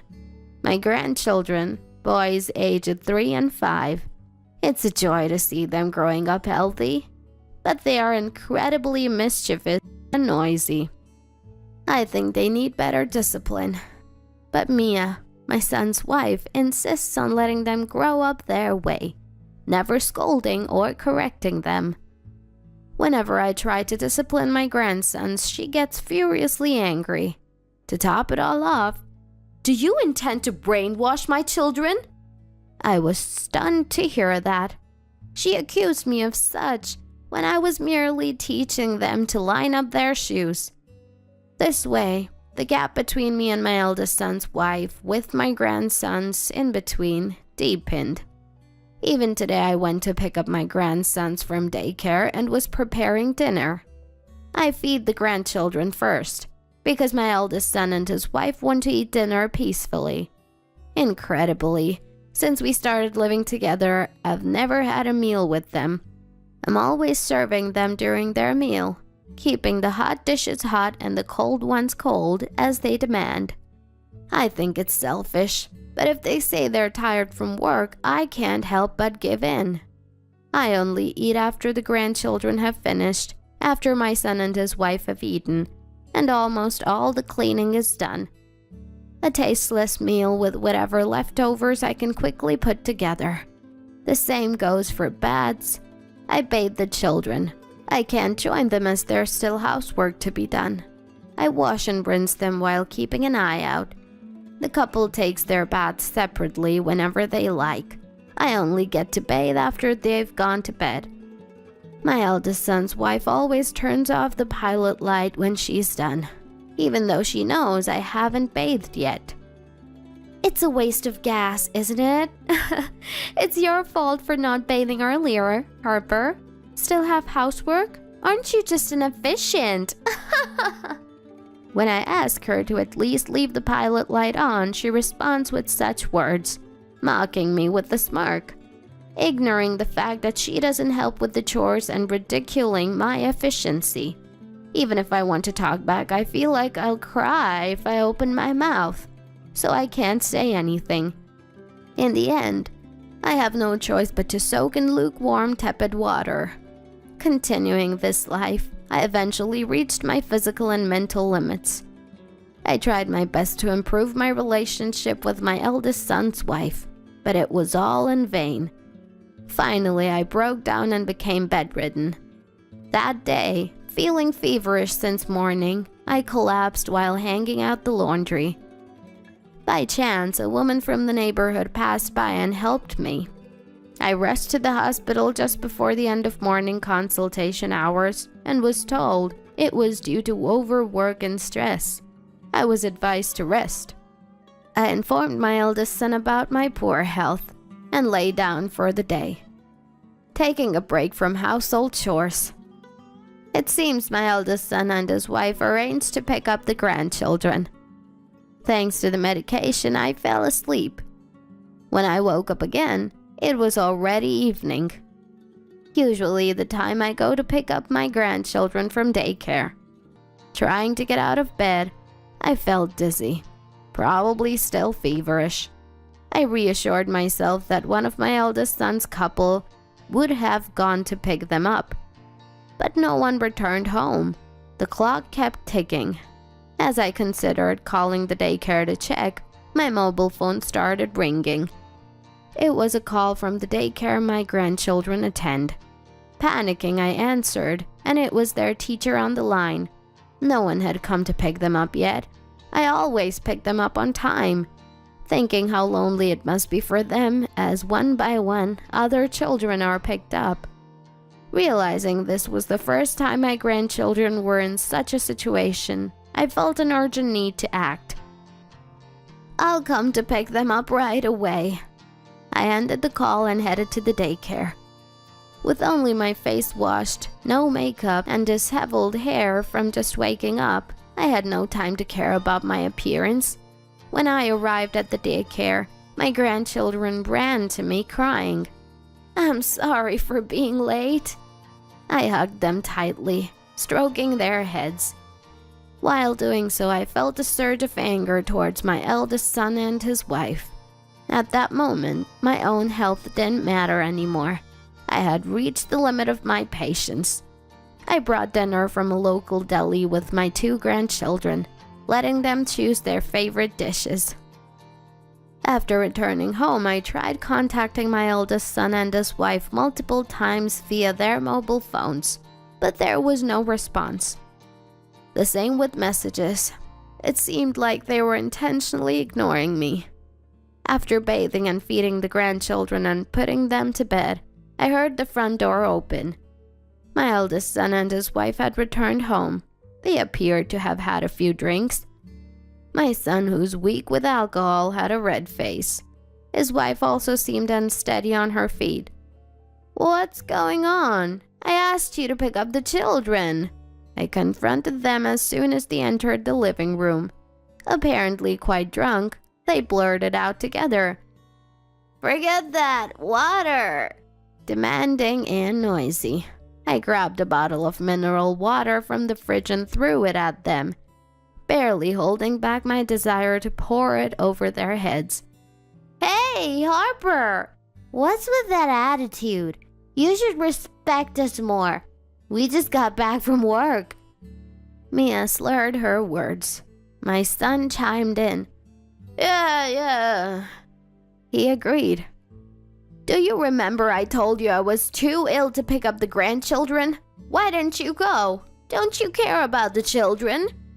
Mia snorted at my words as if mocking me. "But in the end, you got the call from the daycare and went to pick them up, right? You could do it. Aren't you just being lazy, expecting us to take responsibility? Harper, you are the housewife after all." Mia rattled off her excuses, showing no remorse. It seemed my attempt to contact them was in vain. My wife Mia pointed it out, and I thought it made sense. We figured if the daycare called, Mom would go pick them up. If you were sick, you wouldn't have cooked, right? My son implied that they had dined out for my sake, making me dizzy with their lack of understanding. He was clearly influenced by his wife, only his negative traits growing. Trying to think of what to say to get through to them, I fell silent. Mia then smirked triumphantly. See? You can't even respond. It's obvious who's right. You're an adult. Manage your health better. Mocked and laughed at, I reached my breaking point. Enough is enough. All I've heard are excuses. You've never done household chores since you got married. Do you even understand how tough it is to be a housewife? Mia seemed surprised at my outburst, likely not expecting me to fight back. Her face quickly turned to a malicious smile. You think you're so great just for doing household chores. I won't take care of you anymore. My eldest son's wife said this, thrusting her face towards me as if to challenge. Her face, mocking and laughing at me, was so hideous I felt nauseous. If you have a complaint, then leave. She must have been drunk. My eldest son, laughing, kept repeating, Just leave. Repeat. Seeing my son and his wife laugh continuously, I made up my mind. Gladly, I'll leave, I declared to them. They stood up, looking at me with surprise. Then, in the next moment, they looked at each other and started laughing. They were mocking me, thinking I couldn't leave. I left them laughing like mad in the living room and went back to my room. The next morning, anger seemed to have overtaken my illness, and my fever had completely subsided. I deliberately made it seem like a normal morning. As usual, I prepared my grandson's lunchbox and breakfast for my eldest son and his wife. I started the washing machine and lightly cleaned the entrance. I woke up the grandchildren, had them eat breakfast, and took them to daycare. Meanwhile, my son and his wife had left for work, leaving the bathroom and dining table messy. I quickly packed my belongings. Of course, I took my late husband's memorial tablet, which had been with us since the first year of cohabitation. I put all the important documents like land titles into my bag. Then I decided to leave a letter at the entrance and exit the house. The letter read, Do as you please from now on. I was about to leave but paused, thinking it was the last time. I removed the laundry from the washing machine and threw it on the bathroom floor. I sprinkled ink in the always clean bathroom. I threw kitchen waste in the sink. Just thinking about my son and his wife cleaning it up made me feel a bit lighter. I hoped they'd forgive this small act of retaliation. That evening, relaxing in a hotel, my mobile phone started ringing. It was my son's wife. Ignoring it at first, soon my son's name appeared on the screen. They must have been calling alternately. I continued to ignore them deliberately before answering. It was my son's wife on the line. Oh, what's up? It's rare for you to contact me. I spoke slowly, annoying my son's wife.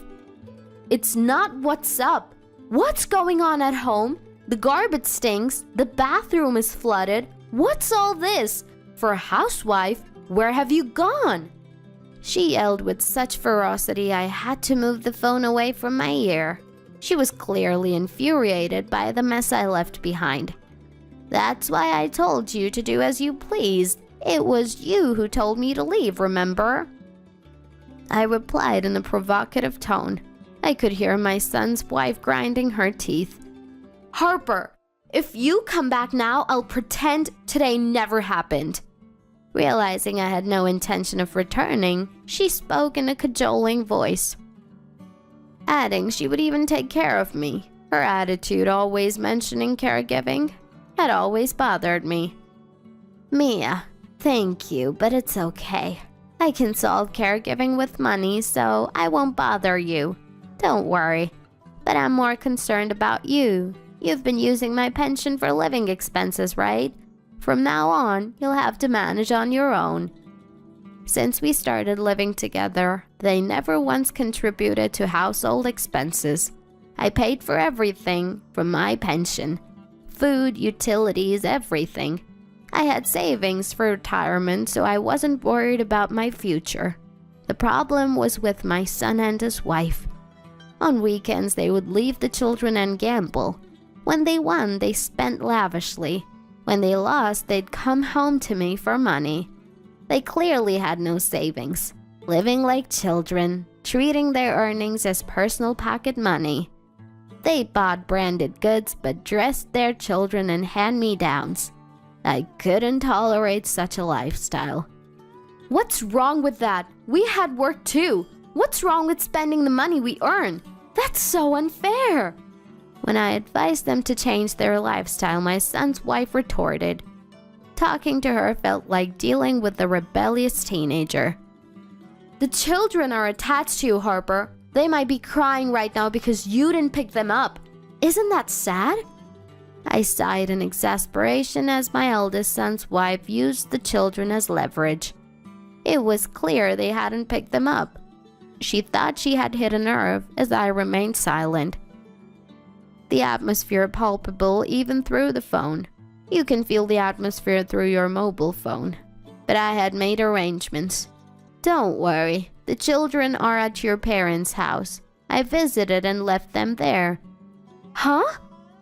My son's wife was obviously shocked. I had picked up the grandchildren during the day and visited her parents.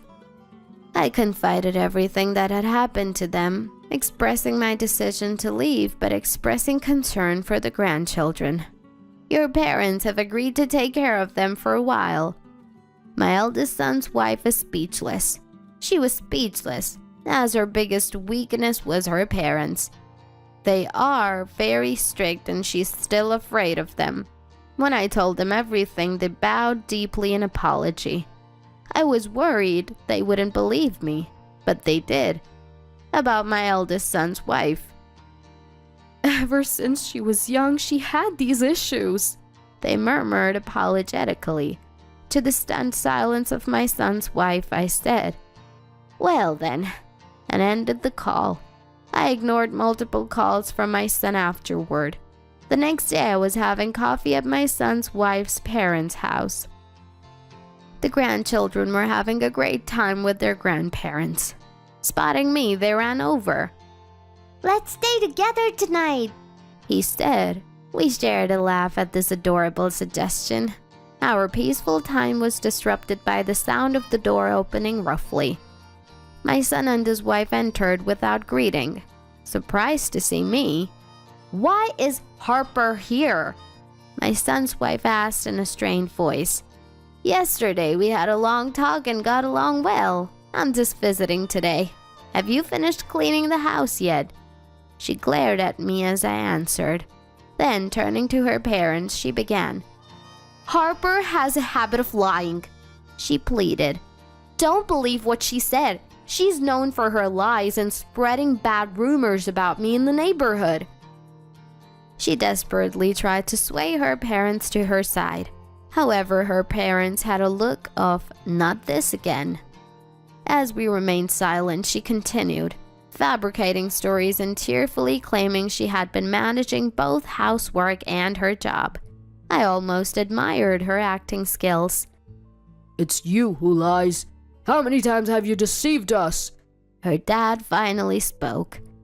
He mentioned being shocked by the profile she submitted to the matrimonial agency, revealing all her education and career claims were false.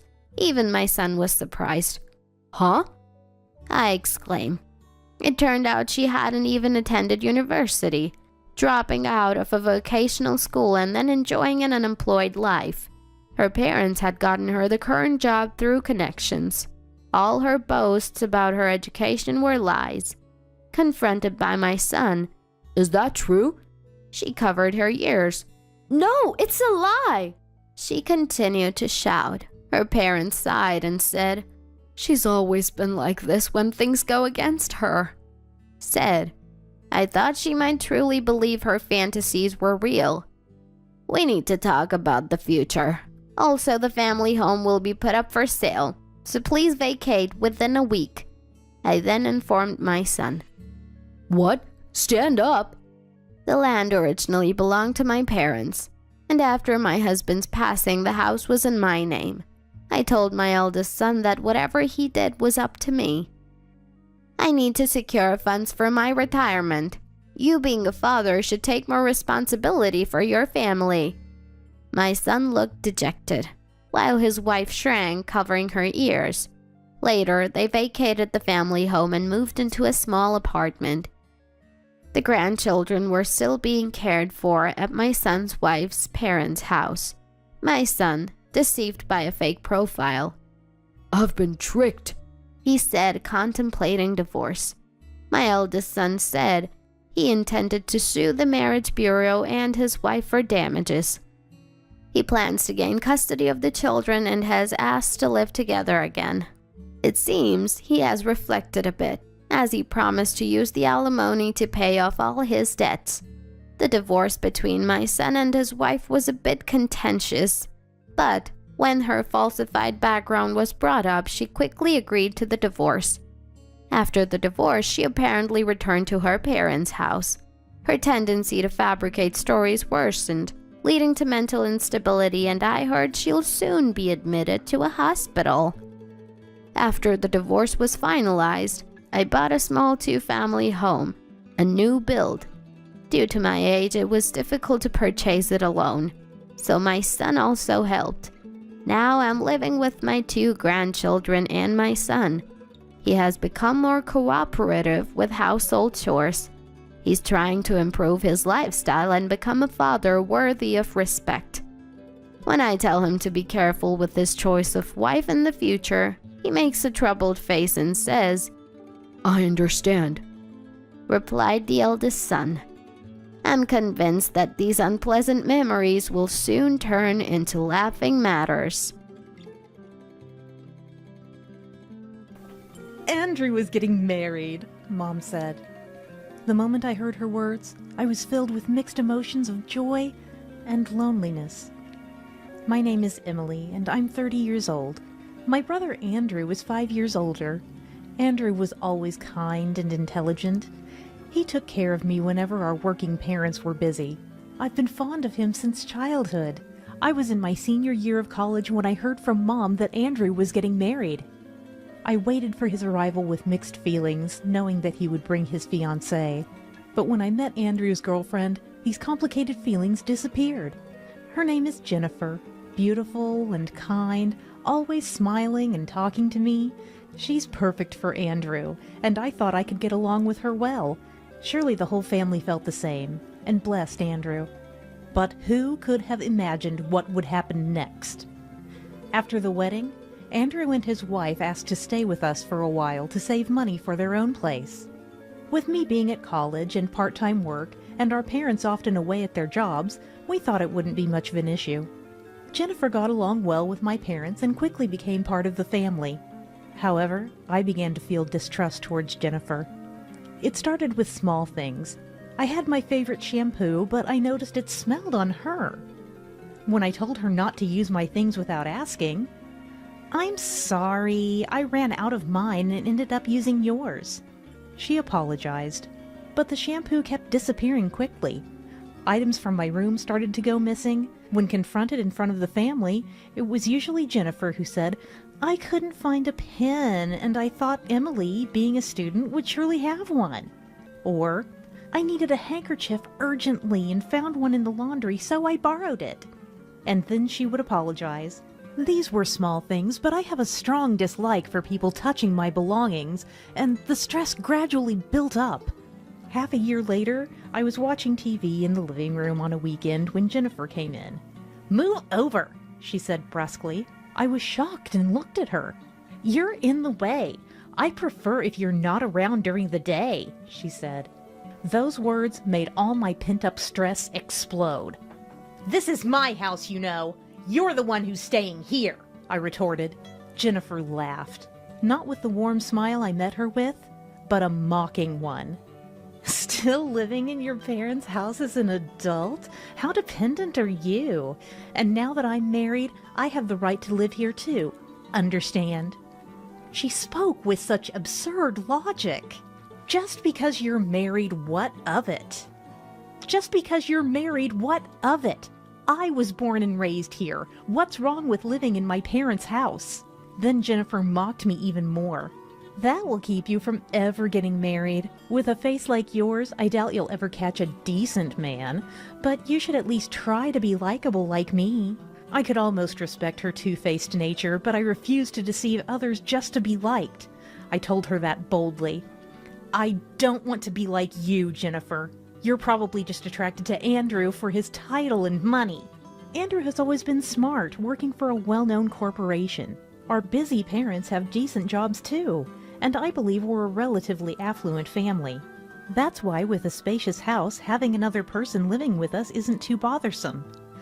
From what I've heard, Jennifer's family struggled, raised by a single mother far from wealth, so it wouldn't surprise me if she were drawn to status and money. And I often see how she clings to Andrew, not seeming truly in love. Yet Andrew is oblivious, pampered by Jennifer.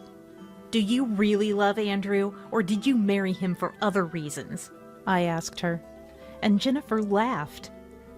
Marriage is not just about love or hate. You're so childish. Of course I married someone wealthy. Eventually this house will be mine. Thanks to living here, I can buy designer clothes and gourmet foods without worry. Then Jennifer glared at me sharply. Besides, you, as a single woman, are somewhat in the way. You should leave soon. I was silent, and Jennifer approached me aggressively. Say something. Then she threw my mobile phone to the floor. The screen shattered, and I yelled at Jennifer in anger. Hey, what are you doing? At that moment, Andrew, who had been out, heard my loud voice and rushed into the living room. Seeing Andrew, Jennifer ran to him. Emily started yelling at me and threw her mobile phone at me, she lied. Andrew said, Emily, what do you have against Jennifer? I hear you've always been harassing her. Hearing this, I was stunned. Andrew didn't believe me at all. Apparently, Jennifer had been telling Andrew and my parents that I was harassing her when they weren't around. When things went missing from my room, she made it seem like I deliberately tried to embarrass her in front of the family. Even if I bought a cake, she would claim I intentionally didn't buy any for her. And recently, one of her designer bags was found in my room, implying I had stolen it. All of these accusations were completely baseless. I don't know anything about that designer bag. When I told Andrew this, he blamed me. There's no way you don't know. It was found in your room with your stuff inside it. I heard you were envious of Jennifer having it, but that doesn't mean you can just take it. I never knew about such a bag, let alone envied it. Despairing over Andrew's complete trust in Jennifer, I murmured, I understand what you said, Jennifer. Then I went to my room and started looking for a place to move immediately. I hate the idea of leaving because she told me to, but my family was already swayed by her, and no one believed me anymore. I couldn't believe my family either. It's been about 7 years since I left home. My contact with my parents has been minimal. After leaving, I worked hard, and before I knew it, I was a 30-year-old with a responsible position.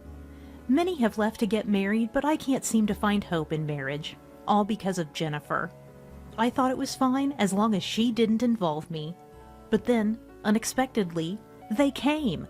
One weekend while I was relaxing at home, the doorbell rang. Going to see who it was, I found Andrew and his wife. They started explaining immediately upon seeing me. Through tears, they told me their daughter has a serious illness and they are looking for a compatible organ donor, asking if I could get tested. I knew Andrew and his wife had had a child years ago, but I had never met her. To me, she was a stranger. I didn't even know her age or gender until now. And because of Jennifer, my relationship with my family had deteriorated. Even Andrew, we used to be so close, but he believed only Jennifer's side and blamed me. I couldn't forgive him for that, so I told them I couldn't give an immediate answer.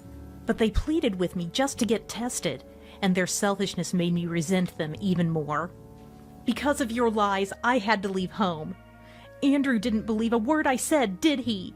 And now you come here, not even apologizing, just asking for favors? If you really want me to get tested, apologize right now. And Jennifer, tell the truth about what you did to me. Then, perhaps because their daughter was important, Jennifer slowly started to speak. Maybe if Emily was around, Andrew would prioritize her over me. That would make me sad and jealous. John and Isabella would naturally prioritize their own daughter if Emily were around. That's why I wanted you gone. She spoke through tears, but I doubted her sincerity and told them so. It's not about being sad or jealous, right? It's because if I'm around, there's less money for Jennifer to use. I know you've been getting more living expenses from our parents since she came. Mom mentioned that the living expenses had significantly increased since Jennifer arrived. Essentially, I was an inconvenience, so you lied to get my family on your side. Jennifer looked shocked, but I continued. That time you claimed I stole the bag, it was you who placed it in my room, with some of my items inside to make it look like I was using it, and then had Andrew discover it, right? Didn't she tell you to check my room, Andrew? Andrew seemed to ponder for a moment and then nodded. But that alone doesn't prove Jennifer is in the wrong. It's just your speculation. And why bring up such an old issue now? I thought maybe I could awaken Andrew to the truth, but it was futile. Maybe it's good to trust one's spouse, but I couldn't accept it. You are also an adult, they say, but some things can't be overlooked. When I refused, Andrew began to panic. Emily, we just need you to get tested. Apparently, Andrew and his wife, along with our parents and relatives, had been tested, but no one was a match, and I was their last hope. No way. It's my time you're asking for. Why should I do such a thing? That's when Jennifer broke down crying and begged for forgiveness. I'm really sorry. I'll do anything. Please just get the test. I'll even pay you for the day's wages. I was angered by her position. Do you think paying me off settles it? We'll pay your wages, so get tested.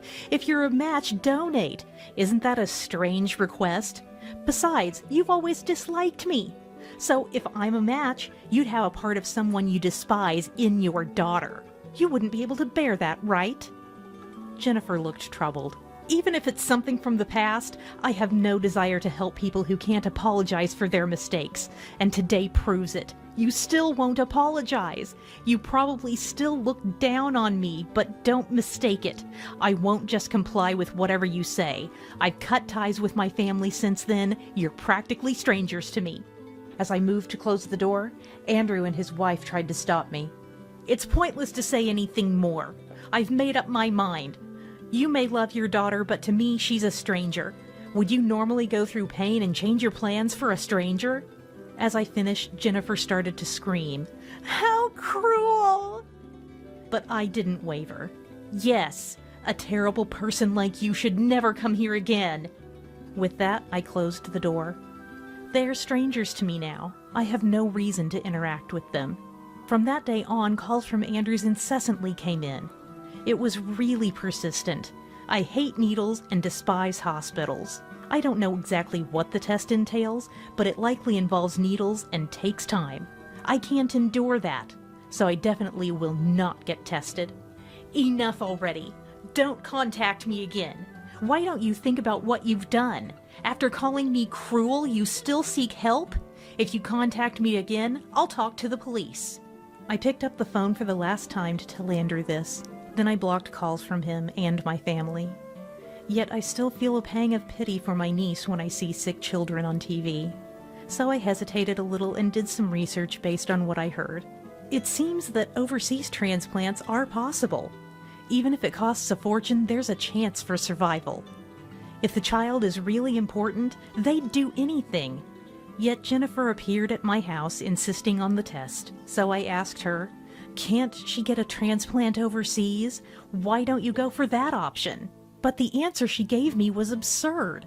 Why would we go overseas when you're right here? Do you know how much that would cost? If you're not going to get tested, then you should pay for it. You're single. You must have savings. You have no other use for it anyway.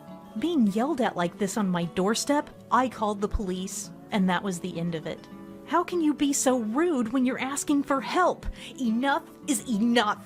As I said that, the police arrived and took Jennifer away. I heard that Andrew and Jennifer's marital disputes became incessant over the financial strain, and their relationship with our parents worsened. They sold the family home to raise funds, so I no longer have a place to return to. Andrew and his wife moved into an old apartment to save money, but Jennifer couldn't stand the lifestyle, leading to constant quarrels. Whether it's about their daughter or themselves, I can't really tell. Andrew has changed so much. He's as good as gone in my eyes. Since then, I've completely cut ties with them. They stopped involving me. I may be forever alone, but it's far better than being with such people. I am enjoying my single life. Marriage is where life goes to die, they say, and that was exactly true for my own. My marriage was orchestrated to lead me towards death, but I refuse to be the only one heading there. I'll take my husband and the in-laws with me. I, Amanda, married Daniel when we were both 32. I lost my parents in an accident and lived in children's homes for about 3 years, then worked and lived alone since I was 18. Though I made friends in the children's homes and at work, the absence of my parents always felt like a small hole in my heart, constantly seeking someone to fill that void. That's when Daniel appeared. Daniel worked in sales at the same company as me and initiated the conversation. He was handsome with excellent sales performance, always surrounded by female employees, making me wonder why he approached me, a rather plain person. He'd invite me to lunch nearby and bring back presents just for me when he traveled, all openly in the office. Consequently, our relationship became well known, and I began receiving harassment from other female employees. However, when I told Daniel about this, "It's really the worst when women harass someone I like," he loudly declared in the office full of people. After that, the troubles ceased. Am I really worthy of such a wonderful man's love? I would tear up with happiness. 6 months into our relationship, I was invited to Daniel's family home. We went by train, and to my surprise, his parents came to meet us at the station with such a welcoming attitude. I was astonished. "We've been waiting for a woman like you. You're really suited to be Daniel's wife." They greeted me as if our marriage was already decided. I felt a bit of unease, but Daniel assured me, saying, "I've been talking about Amanda to them for a while, and Dad and Mom say there's no one else for me but her," and smiled. Knowing that my parents were gone and my upbringing in children's homes, they comforted me. "You've been through a lot, but don't worry, we're here now," pulling me back into a dreamlike world. However, as marriage discussions became more concrete, Daniel's parents began to express their opinions more strongly. I wanted to quit my job immediately to have many children, which was something deeply important to me. Though Daniel and his parents would make a great family, I longed even more for a family of my own blood. However, Daniel and his parents were strongly against it. Pregnancy should be left to nature. Besides, if you want to have many children, you'll need a lot of money, they said. "Exactly. If you get pregnant, you can take maternity leave. You should work hard and earn money now," they insisted. I agreed, seeing the logic in their words. Then, the demands escalated. For example, the wedding reception. I wanted a small ceremony or none at all, as I had few relatives and not many friends. But Daniel and his parents insisted on a grand celebration. Daniel is well regarded at work, so it's essential to invite his bosses and many others, they said. "We work in the same place, so just from colleagues alone we can invite 60 to 70 people. With friends and acquaintances, we can invite even more," Daniel added. I was overruled. The same went for where we would live. Daniel was living in a 2-bedroom apartment alone, and I thought we'd live there together after getting married. But Daniel insisted families should live together, and decided on his own that we'd move in with his parents. He vacated his apartment and hastily moved us into his parents' home. At this point, I realized most of my wishes were being disregarded. Moreover, with his parents interfering in various aspects, it seemed impossible to expect a peaceful newlywed life with Daniel. Still, I tried not to mind, hoping that enduring a bit would lead to a wonderful family. Then the day to obtain our marriage license arrived. The wedding and reception were still 2 months away, but his parents advised getting the license early. The plan was for Daniel and me to go alone, but his mother, Christina, insisted, "It's a joyous occasion. Let's share the happiness together." And so his parents came along. Upon arriving at the municipal office to issue the license, I overheard a quiet conversation between Daniel and his parents. "Now Amanda has no place to escape to. She'll have to comply with us. She has no home to return to," they whispered. "Good. Now I can be relieved of household chores. We'll make her do everything," his mother said. "Talk to the company's accounting and change her salary's direct deposit to your bank account. She won't be allowed to use her salary freely once married," they discussed.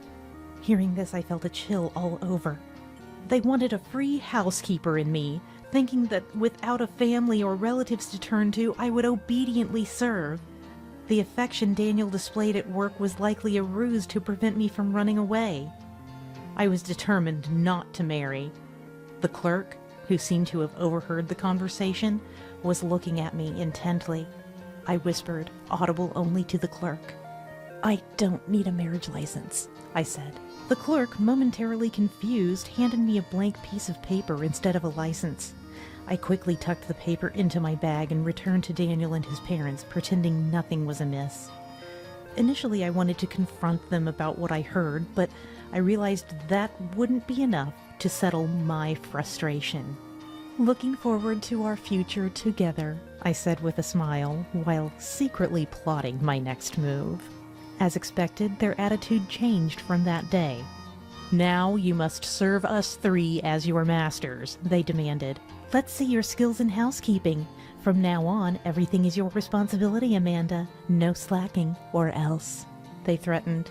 "Your salary will be transferred directly to Daniel's bank account to fund a new house we plan to build with your money." As expected, I obediently pretended to comply, all while setting up a trap.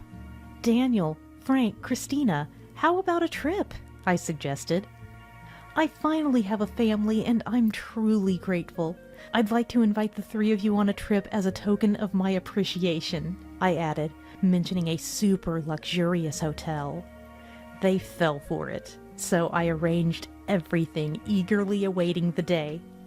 Upon arrival at the hotel, I booked the most expensive rooms for 2 nights, each equipped with a jacuzzi, and access to the hotel's spa, fitness gym, and pool. They were delighted.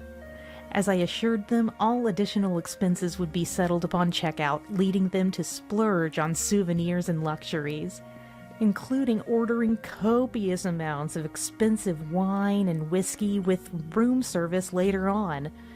As expected, the bill on the final day totaled $9,000. At the front desk, I pretended to be ready to pay with my credit card, then exclaimed, "Oh no! I've left my credit card at home," ensuring Daniel could hear. Naturally, I hadn't forgotten it at all. Daniel and his parents were livid, scolding me loudly, demanding what we were going to do.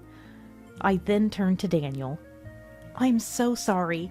I'll withdraw the money and give it back to Daniel in full once we're home. Could you please pay with your credit card for now?" I pleaded. Reluctantly, Daniel took out his credit card, warning, "Make sure you pay it back with interest." "Don't worry, I have savings from before we were married," I assured him. He handed over his card to the front desk, seemingly pleased. Success. After leaving the hotel, we visited several tourist spots, ensuring they continued to spend lavishly. Upon returning home, I excused myself. "I'll just go to the bank's ATM," and never entered the house, escaping with my bag, packed with all my belongings. I had arranged to stay with a friend who was aware of my situation for a while. By then, Daniel and his parents would have been in shock discovering the note I left on the living room table. It read, "I cannot marry such terrible people." As expected, I received a call from Daniel 10 minutes after leaving the house. "Why is there a note saying I cannot marry such terrible people?" "Because I realized I would be mistreated if I married into this," I retorted, revealing that I had heard everything they discussed. Daniel choked up. You thought you could do anything because I have no parents or siblings to go to. Don't underestimate people, I said. Then Daniel became defiant. I married you even though you're doomed to be alone forever. How dare you act high and mighty? Do you think in this day and age, just because I'm destined to be alone, I won't leave? Besides, I'm young, working, and childless. You and your parents are really foolish, I countered. Daniel fell silent. I pressed on. Make sure you pay the entire bill from the trip with your credit card. Thanks for falling for my lie so easily. Wait, it was $9,000, right? More like $10,000 in total after we left the hotel. Tough luck, I said, and Daniel became even angrier. Why should I pay the whole amount? Are you saying I should pay your part too? Of course! You three tried to deceive me, so think of it as getting off cheap, I retorted and hung up.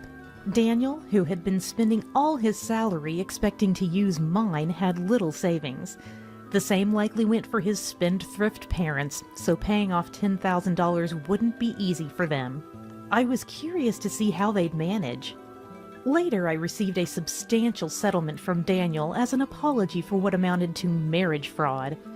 Since we worked at the same company and many thought we were getting married, I agreed not to disclose the truth in exchange for the settlement. I also made him pay the cancellation fees for the wedding we had planned in 2 months. With over 100 guests invited, the cancellation would cost him 40% of the estimated amount, or $20,000, forcing him to borrow from high-interest lenders. Eventually, the company found out we weren't married because I never submitted any change of address or marriage notification. As a result, Daniel's standing at the company deteriorated, leading to his resignation. He's been struggling to find work and take care of his nearly penniless parents. Meanwhile, I continue to work at the same company.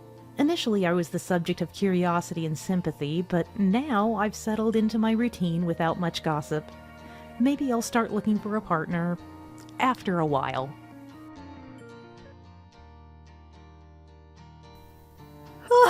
It hurts. Help! Struggling with the pain in my back and legs, all I could do was whimper softly.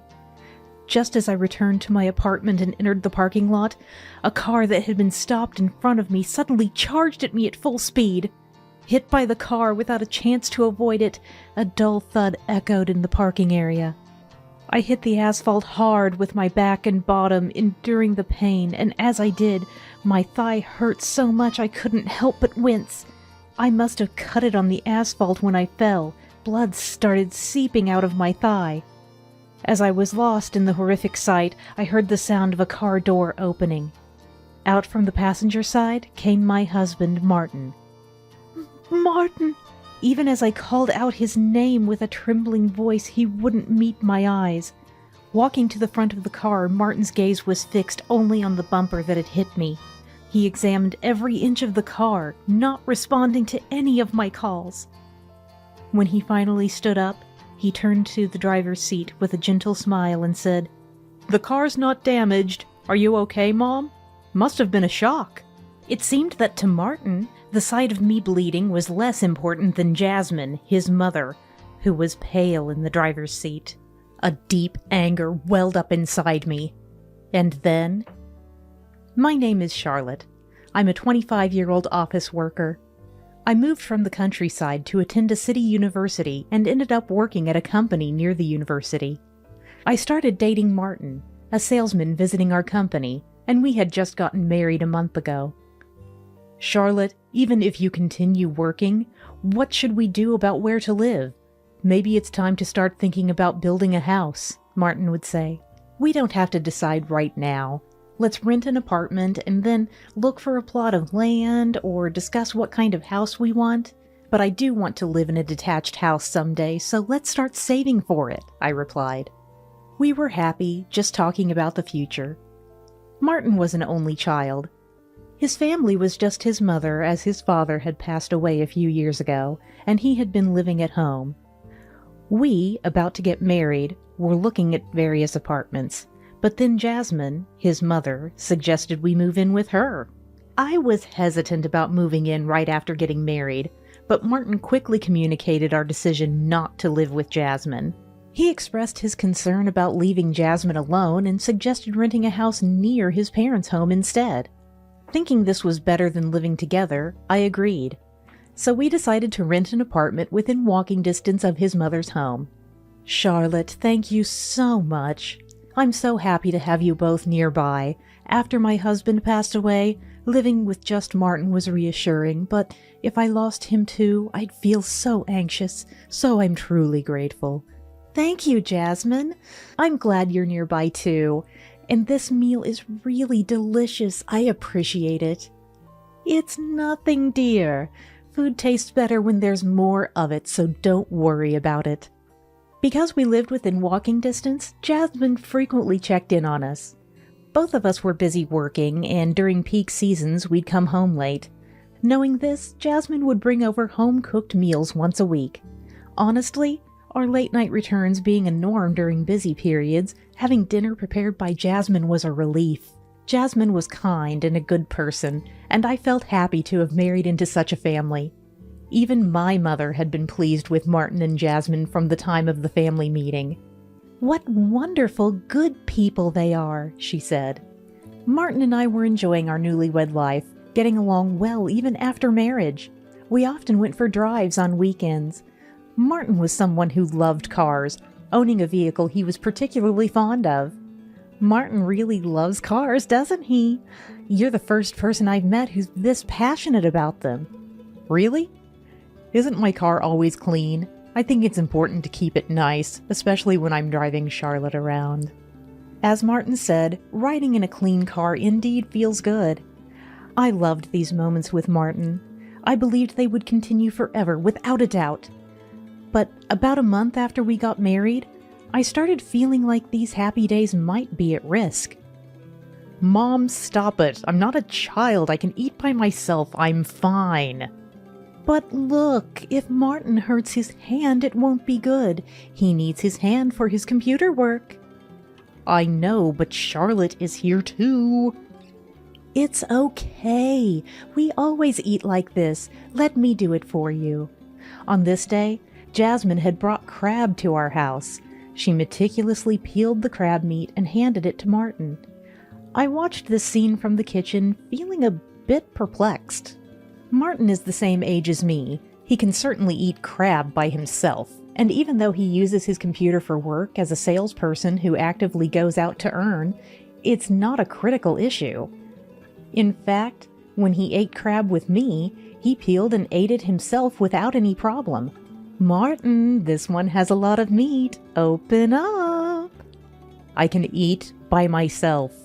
It's okay, it's okay. Jasmine snugly sat next to Martin, feeding him the crab.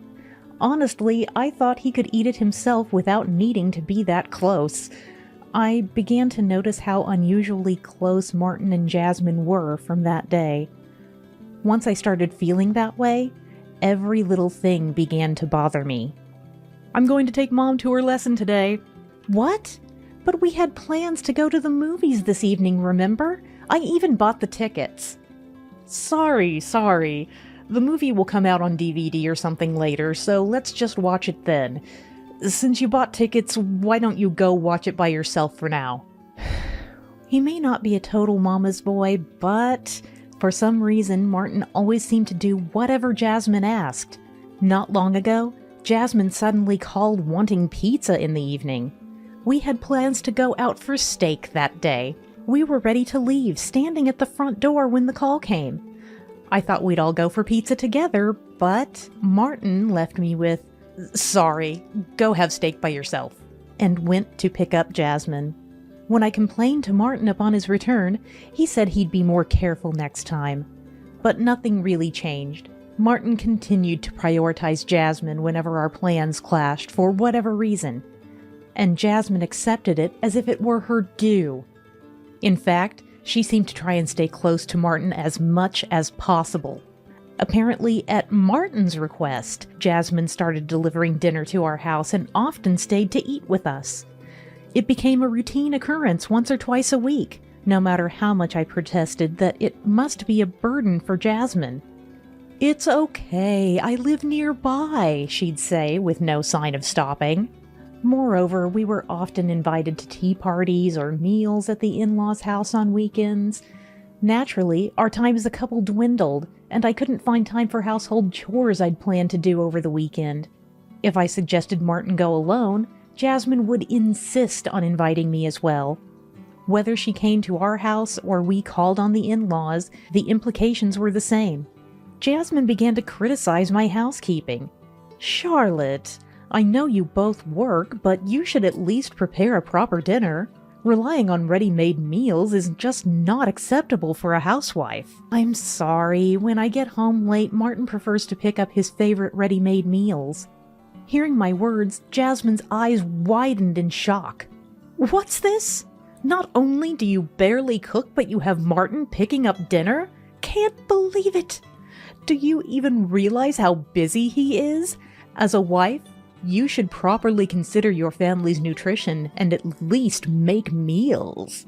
Then, crossing her arms, she looked at me and started speaking sternly. "Mostly, I'm the one who makes your dinners. I started doing it once a week because I knew you were busy, but it turned into 2 or even 3 times. And on weekends you eat at our place, so you hardly have any opportunity to cook dinner. Being busy is no excuse. Everyone is busy." I couldn't hide my sigh at Jasmine's words.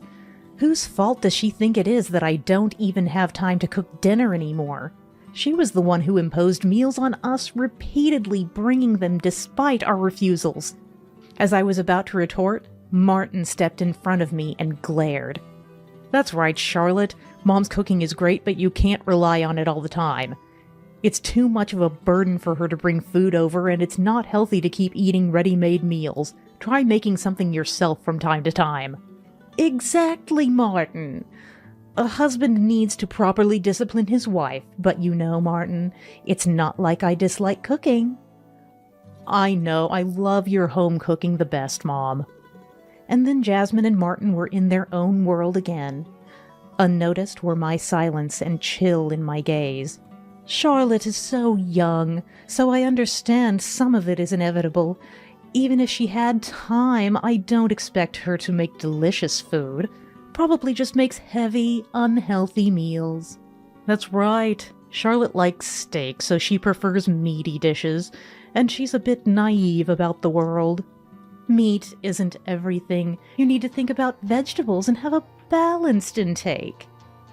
"Charlotte just isn't capable of thinking about nutrition yet. She doesn't have the experience as a housewife like you do, Mom." Both Martin and Jasmine belittled me. At some point, arguing back seemed pointless. I just wished they would leave quickly, but staying silent meant being labeled as rude by the two of them. Ignoring it all, eventually a content Jasmine would leave for her home. The moment Jasmine was gone, Martin started playing games on his mobile phone, and I finally confronted him. "Hey, what are you trying to do? You get Jasmine to bring over unsolicited meals and then criticize me for not cooking? I can't cook because Jasmine always brings over so much food. And both of you criticize me about cooking and cleaning, but you don't realize that I don't have time for that because Jasmine keeps coming over?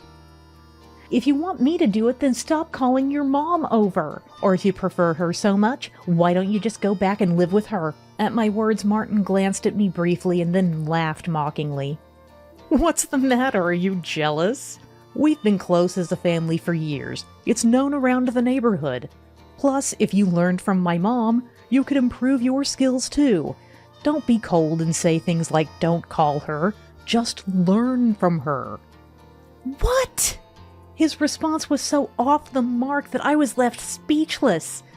Without waiting for my reply, Martin's attention went right back to his mobile phone game. I felt a heavy sense of futility. Martin wasn't the person I once loved anymore. Eventually, I started to stand up to Jasmine, ready to be disliked by her. Yet Jasmine kept imposing herself, saying she would teach me. When I couldn't stand it anymore, I refused to let Jasmine in the house when she came over, and told her directly that it was bothersome. Jasmine looked dumbfounded at first, then became red-faced and shouted back. When I shut the door on her, Martin joined in with her in yelling and charging into the living room. That seemed to be the last straw. Jasmine started interfering even in my work. Charlotte, can't you reduce your work hours? You're not getting the cleaning done during the week. You need to keep things tidier. Today is Martin's turn to tidy up. Please tell him that. What are you thinking? Making your husband, who works outside, do the house cleaning? I work outside too! We both work outside the home, so we both do the housework. Even if Jasmine understood the concept of both partners working, she strongly believed housework was the wife's responsibility. She seemed to think I was shirking my duties onto Martin. Jasmine sighed heavily as if frustrated. Charlotte, there's a difference in income between you and Martin. It's normal for the one earning less to take on more household chores. If you can't manage that, maybe you should consider becoming a housewife. Unfortunately, our incomes are nearly the same, and with Martin's income alone, becoming a housewife isn't feasible. I have to work too. We both work full-time and come home around the same time, yet you are saying I alone should do the housework? It's not about the time you get home. You have no respect or gratitude for Martin, who works hard every day. Before I could even reply, Jasmine dramatically threw up her hands and sighed in exasperation. I wanted to retort that Martin showed me neither gratitude nor respect. But Jasmine wasn't listening anymore. Even as Jasmine and I became increasingly antagonistic, Martin never once listened to my side. He'd side with Jasmine and blame me along with her. He stopped doing anything around the house and began spending more time at his mom's than at home. If I ever brought it up, he would start berating me furiously. So I ended up just watching Martin leave. It was easier to have him spend time at his parents' house than force our coexistence. One day, as I was walking home early from a nearby company, I entered the apartment complex. Just then, in the parking lot, I saw Martin and Jasmine apparently about to leave in our car. I didn't even want to greet them and tried to hurry past, when suddenly, the car in front of me sped up directly towards me. I thought to dodge, but the speed was too much and I was knocked down. Luckily, I didn't hit my head, but I noticed blood coming from a severely painful leg. Apparently, I had cut it on an asphalt protrusion as I fell, causing blood to gush from my thigh. As I panicked about the blood loss, the car door opened. Only Martin got out. Leaving the passenger door open, he started carefully checking the area of the car I had presumably hit. He didn't even look at me once. Jasmine, looking pale, was in the driver's seat and didn't even try to get out. Hey! Finally, getting Martin's attention from the front bumper, he stood up. As the bleeding continued and I thought of going to the hospital, Martin turned away from me towards the driver's seat. It's fine, the car's not damaged. Are you hurt, Mom? That was scary, wasn't it? Are you okay? I was dumbfounded by his words. Here I was, bleeding in front of him, and all he cared about was the car and Jasmine. At Jasmine's reassurance, Martin smiled gently and was about to get back into the passenger seat. Finally, Martin looked at me. Hey, don't sit in the middle of the road. You're blocking the cars, you know. His lack of concern and that remark made my anger explode. Don't joke with me! You hit me with your car and now you're blaming me? It's your fault. You suddenly jumped out. And that's why you got hit. And after falling down, don't blame it on Mom. What were you planning to do if the car got damaged? I couldn't believe Martin was the same person anymore. He hit me, caused an injury, and yet he was claiming it was my fault. Without a word of concern for me, he was gesturing for me to move to the side of the road. Concerned about the car when there's someone bleeding here? You saw me right in front of you, didn't you? You drove at me with such speed.